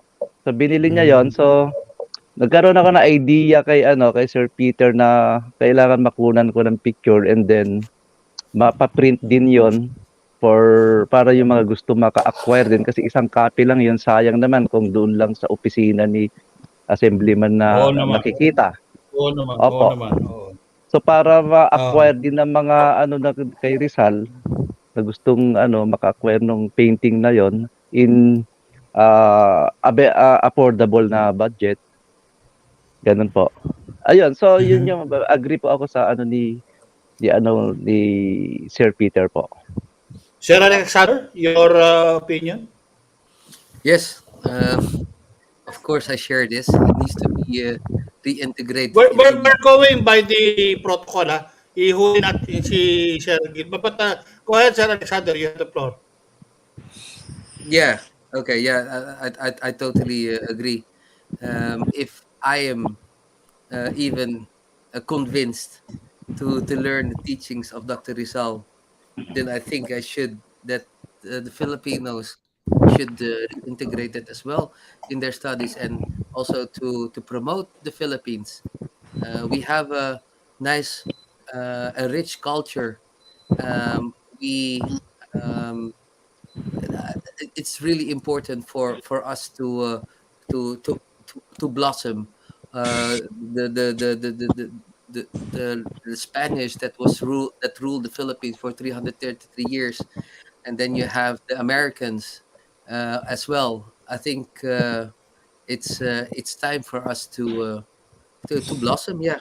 So education is the beginning, and I was really surprised that when I went to the Philippines, and in the period that I was not Knights of Rizal, but I was already breeding Knights of Rizal. And propagating the idealism of Rizal, and I went to the Philippines, and I was like really doing this conversation with locals, and they were quite surprised that I know a lot of facts of history and Dr. Rizal, and for me it was quite shocking to understand why don't they know a lot of things about the history. So yes, it's important to reintegrate this. That indeed is very sad. Now, It's really sad. I will And, now. and I want to add one more thing, because also one of my advocacy is for the OFWs, for them to love their country again. My personal advocacy when I came into the Knights of Rizal, there are two things for OFWs, for them to love country, because if you look here in the Netherlands, the majority, 70% of the Filipinos are women that is married with a Caucasian or locals here in Europe, and they have the tendency to lose their interest. And second, for the second generation like me, for them to educate them to love their country, and hopefully they come back to the Philippines and get the knowledge how Dr. Rizal was intentionally went to Europe to get the knowledge back to for the Filipinos to strive. But I had one occasion here in the Netherlands. There was this this boy, this young man. He is, I believe, 21 or something. He came to the Netherlands like 5 years ago, and then I was doing my advocacy that the Philippines, me, not talking that much, and my Tagalog is not that good, but when I asked him about Dr. Rizal, he was like, "What? Yeah, I heard about him," and he made a funny, or he made a comment on funny way what he did, and it, oh, is that guy that is on the piso? I was really like, I what? see. Oh. You grew up in the Philippines for, let's say, if you do the math, like 17, he was born there, and he was 17 when he came to Europe or to the Netherlands, and he only knows Rizal about the piso. No go. How embarrassing, ano? No Oo. go. No go. Oo. Anyway, I would like to ask my fellow academe, Sir Gilbert, no ha? But before you answer, before I give you the floor, Sir Gilbert, let us not forget that it was our government who took out the subject of Rizal, even in college. Opo. Before, you cannot graduate college without learning Rizal. No? Tama. During our time, di ba? Opo. I would suppose I'm maybe older than you a little bit, but our age is not that far. But anyway, that being said, what is your stand on what our Sir Peter said, Oh, Sir Gilbert? definitely agree, Kajud, with Sir Peter na mandatory. In fact, meron nga tayo, yung batas natin na Republic 1425, mandatory study of Noli Me Tangere and El Filibusterismo Yes. among our Yes, yes. students. Yan po yung dapat na sundin natin. Pero bagamat gano'n, kailangan pa rin natin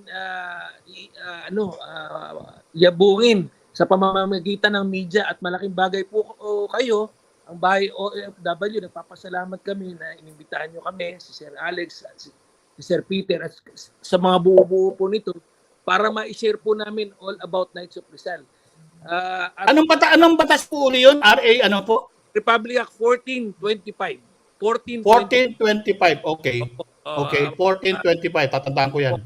Opo. Na everyone should study Noli Me Tangere at saka El Filibusterismo. Filibusterismo as mandatory po sa sa mga high school, sa college po. Para po 'yun. Batas po natin 'yun. At maganda pa po kasi itong mga kabataan po natin ngayon, naloloko sa BTS, mga Korean, mga kung ano pa na dapat ang kailangan natin. Oo nga eh. Yung national hero natin. Puro K-pop ang napapanood mo eh. Mga ganun. At ako po ay natutuwa katulad nyo at katulad nung isang ng Channel 7, yung Maria Clara. Po yun, programa all about Jose Rizal. Yung Maria Clara po ng Channel 7. I mean, Maria Clara pa yun o Ibarra? Anyway, go ahead. Yung Ibarra po, yung Ibarra. Tapos meron po ang Japan na kinreate na parang cartoon po siya na more about kay Dr. Jose Rizal. Yung mga ganun po ba na dapat tangkilikin natin. At kagaya po ni Sir Peter, at I definitely agree, na sa itong mga OFW po natin, bago po sila umalis, sana man lang, nagtatrabaho sila, magkaroon they always look back kung saan sila nagmula. At yung pagiging Pilipino nila, nakilala po tayo na ang pagiging Pilipino ay magaling magtrabaho, jack of all trades, magalang, at may pagmamalaki natin na world class na pinakamagaling na OFW, talented. Sana po, katulad ni Rizal, ganun po tayo mga OFW. Yung mga iba nga natutuwa ko pag nalalaman ko na nagdudual citizen sila kahit na sila ay nagmigrate sa ibang bansa, hindi pa rin sila nakakalimot sa pagiging Pilipino nila. Katulad po ni Sir Alex, ni Sir Peter. Kaso pinaghihirapan naman immigration natin. 3 to 4 months daw ang processing. Ang dual citizen. Dugong Pilipino, hindi po tayo nakakalimot doon. At yung pagiging... sa Japan, 3 araw meron ka ng citizenship pagka meron kang even 1%. Kung tumagin ay Nikkei Jin. Opo. Kaya rito pinahihirapan natin ang mahal-mahal pa ng singil. Opo. Kaya po sana maging proud tayo to be a Filipino at kahit saan man tayo pumunta ang bansa o OFW, kung ano man ang natin, yung pagiging Pilipino natin, wag natin ipaya ang ating pambansang bayaning Dr. Jose Rizal at ang bansa nating Pilipinas. Tayo ay Pilipino, tayo po ay makadiyos at makabayan. Yun lang po at maraming salamat po sa pag-imbita niyo sa akin. Maraming salamat po Sir Gilbert at napakaganda ng iyong i-share. Lady Beth, your opinion please bago naman si Madam Merly. Hello po. Sang-ayon po ako kay Sir Peter. Kailangan talaga meron tayong mga idea about sa ating bansa. At saka kahit na nandito tayo sa ibang bansa, kailangan ipakita natin ang kahalagahan natin bilang isang Pilipino. Tangkilikin natin ang sariling atin, tapos magkaroon tayo ng patriotism at makabansa bilang isang Pilipino. At huwag tayong papayag na ibababa tayo ng mga dayuhan. Kailangan ipaintindi natin sa kanila na tayong Pilipino, kahit tayo ay dayuhan dito, kailangan natin na we show them that we are respectful. Kahit na yung mga trabaho namin dito, bilang isang OFW, tulad ko na domestic helper, well, I try my best. Domestic worker po tawag. Bawal na raw po gamitin ang domestic helper. Domestic worker. Sorry. Yeah. So, yun naman, yung sinabi nga ni Sir Peter, actually, since I started to be kababayang Rizalista, I also learned a little bit some of Jose Rizal teachings because this is what we are spreading here, being a kababayang Rizalista. Tsaka tama naman yung sabi ni Sir Rich kanina na tayong mga Pilipino, dapat lang na maging makabansa tayo. Pahalagahan natin ang ating mga culture, mga tradition natin. Tsaka wag nating kalilimutan kung ano man yung iniwan natin. Kailangan kumbaga yung kasabihan ni Jose Rizal na wag mong tatalikuran kung saan ka na nanggaling. Ayun lang po. Maraming salamat. Happy Independence Day sa ating lahat. Madam Merly, your words please. Nakamute po kayo ulit. Hello? Hello? Hello? Yeah. Okay na. Okay, narinig niyo na pa ako? Oh, yes. Okay. Actually, I'm very much agree po to that na dapat ang mga Pilipino, mga OFW, lalo na yung mga nasa ibang bansa, dapat humaalam sila sa kanilang pinanggalingan, which is our culture and tradition. So, alam naman po siguro na lahat na Sir Peter is helping OFWs here in Hong Kong na sinusuportahan ko po. Ang masasabi ko lang po dito sa mga OFW, meron po isang quote ang ating pambansang bayani Jose Rizal na wala pong itong quote na napakaganda. Wala pong paalipin, walang mga alipin kung walang paalipin.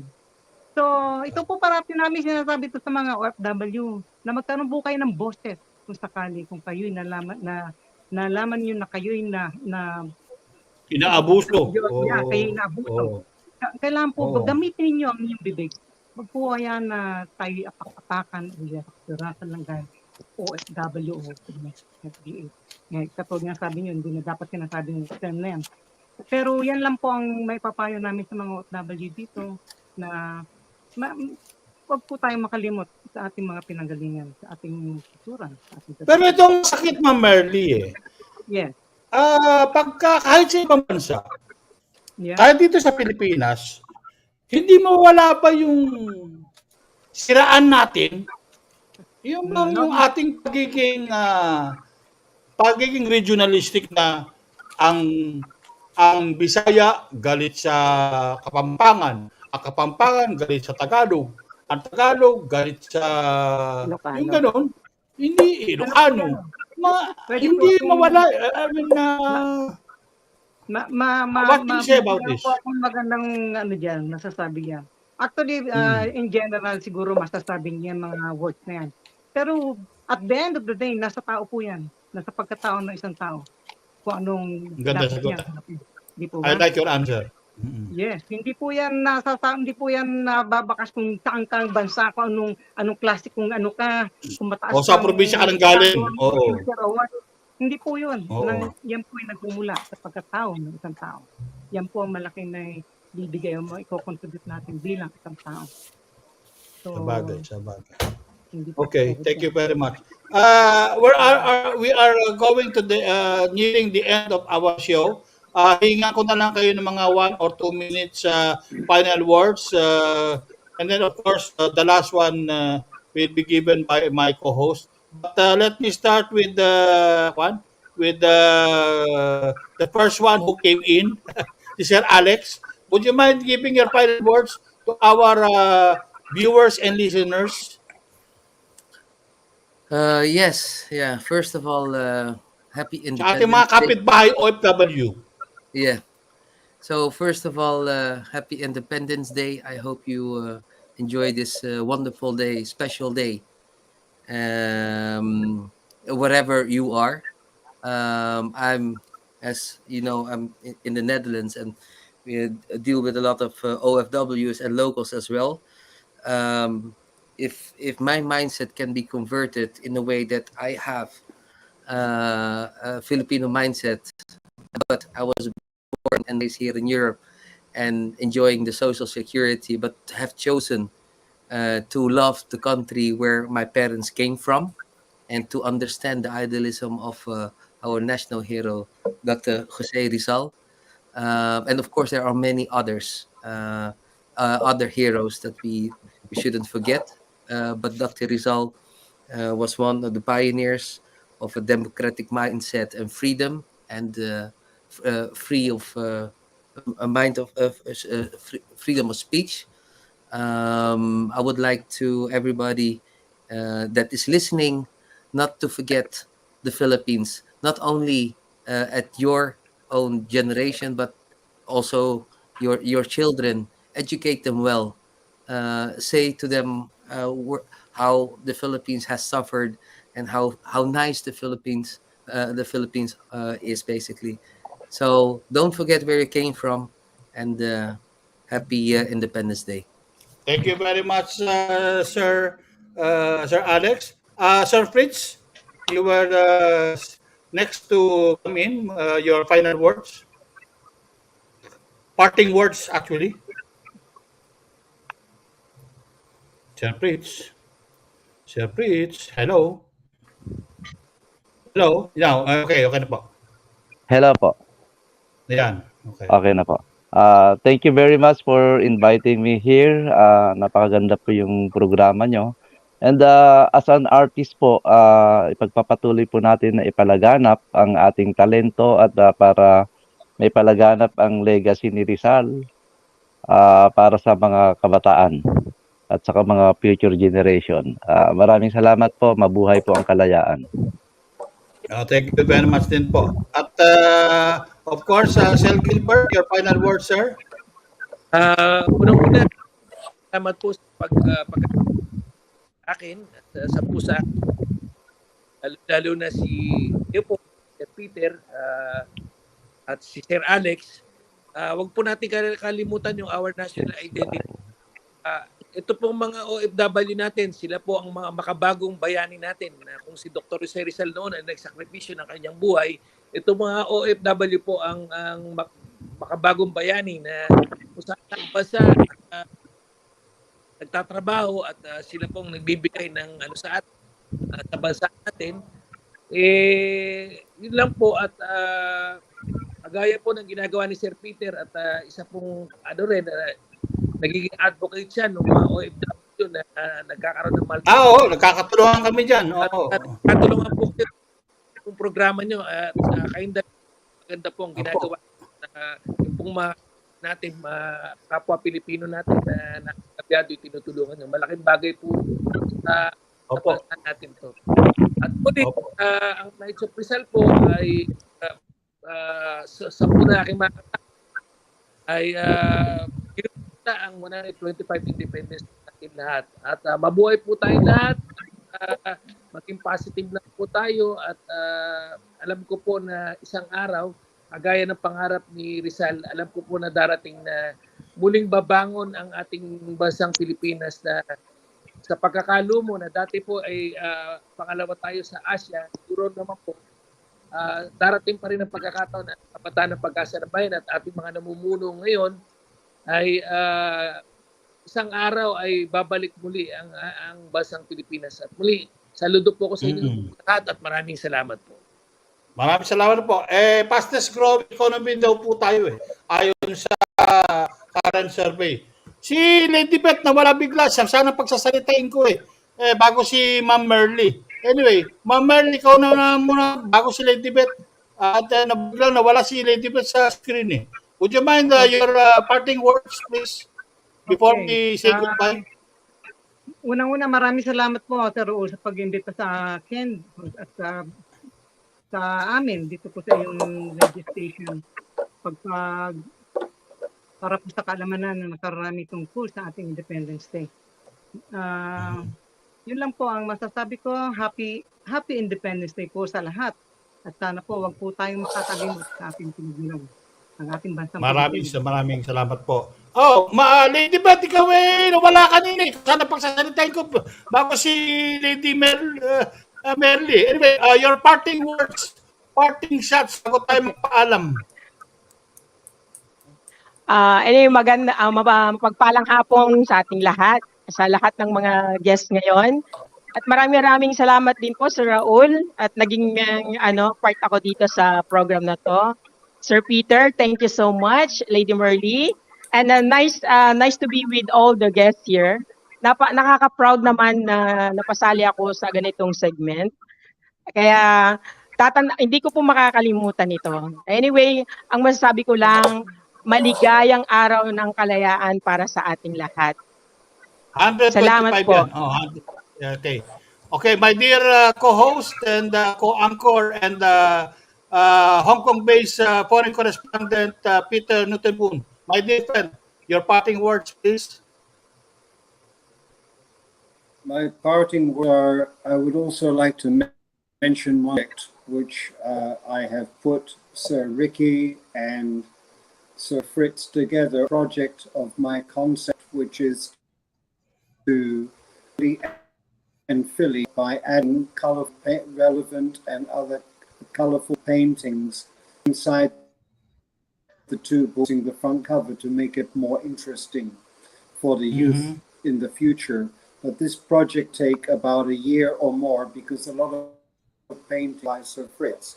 But they have agreed to work. It would be very interesting to see the book more colorful, both books more in a more colorful presentation and interesting for the youth to read. Just like the book by Sir Ricky, Dr. Jose Rizal Travels 2020, which is like a Reader's Digest do-it-yourself book. It's just full of pictures. It weighs 2.1 kilos. It's short stories all the way through, so it's very interesting, light reading, as opposed to reading where you book and you've got maybe one or two color pictures. So this is a way of captivating the youth to read the book. And my third, beside Happy Independence Day,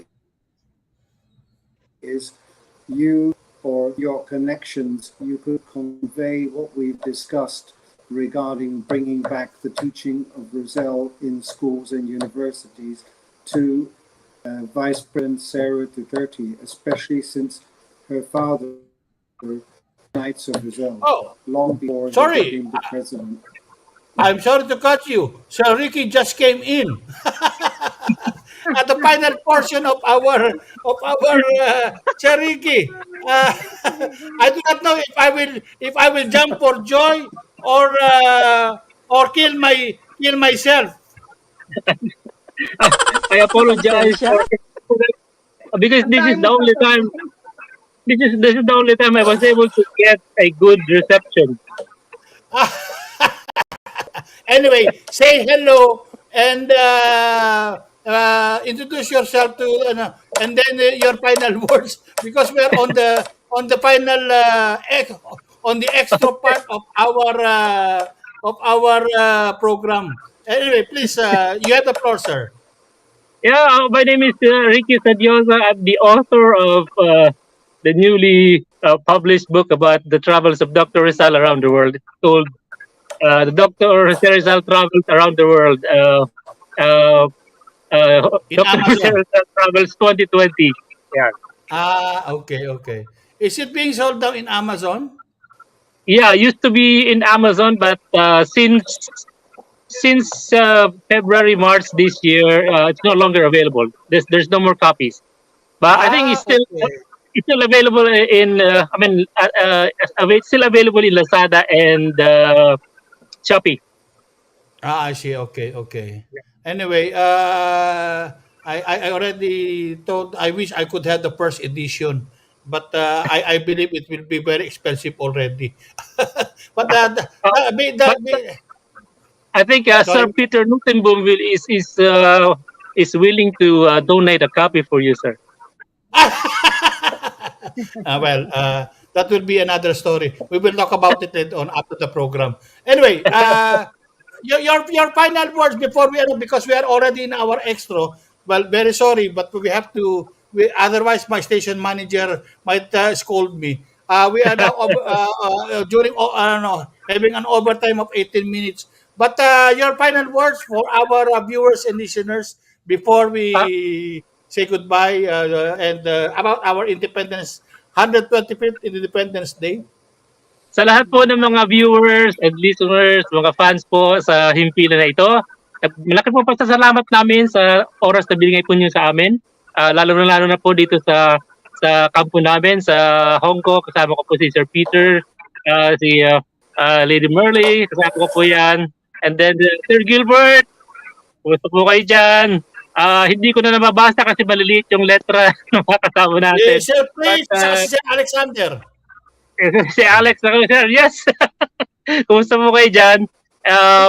We would like to greet Si Lady everybody. Beth at saka si Lady Merly. Ano dyan din?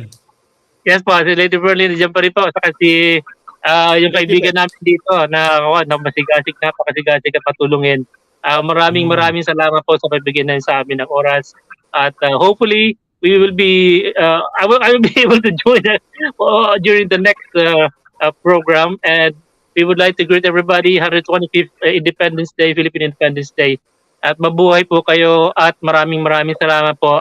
Lalo na po sa mga umattend ngayon sa meeting kahit po na late. We would like to thank everybody for their time, their efforts, and for their never-ending support po sa himpilan na ito. Maraming salamat po. Maraming salamat din po. At having said that, Peter, do you have anything to add up to that before we close down? No more? Okay. No, okay. more. Huh? Sorry? Okay. So having listened to our guest, thank you very much. Maraming salamat po sa inyong pagdalo. Peter, thank you for organizing the beautiful guest that we have.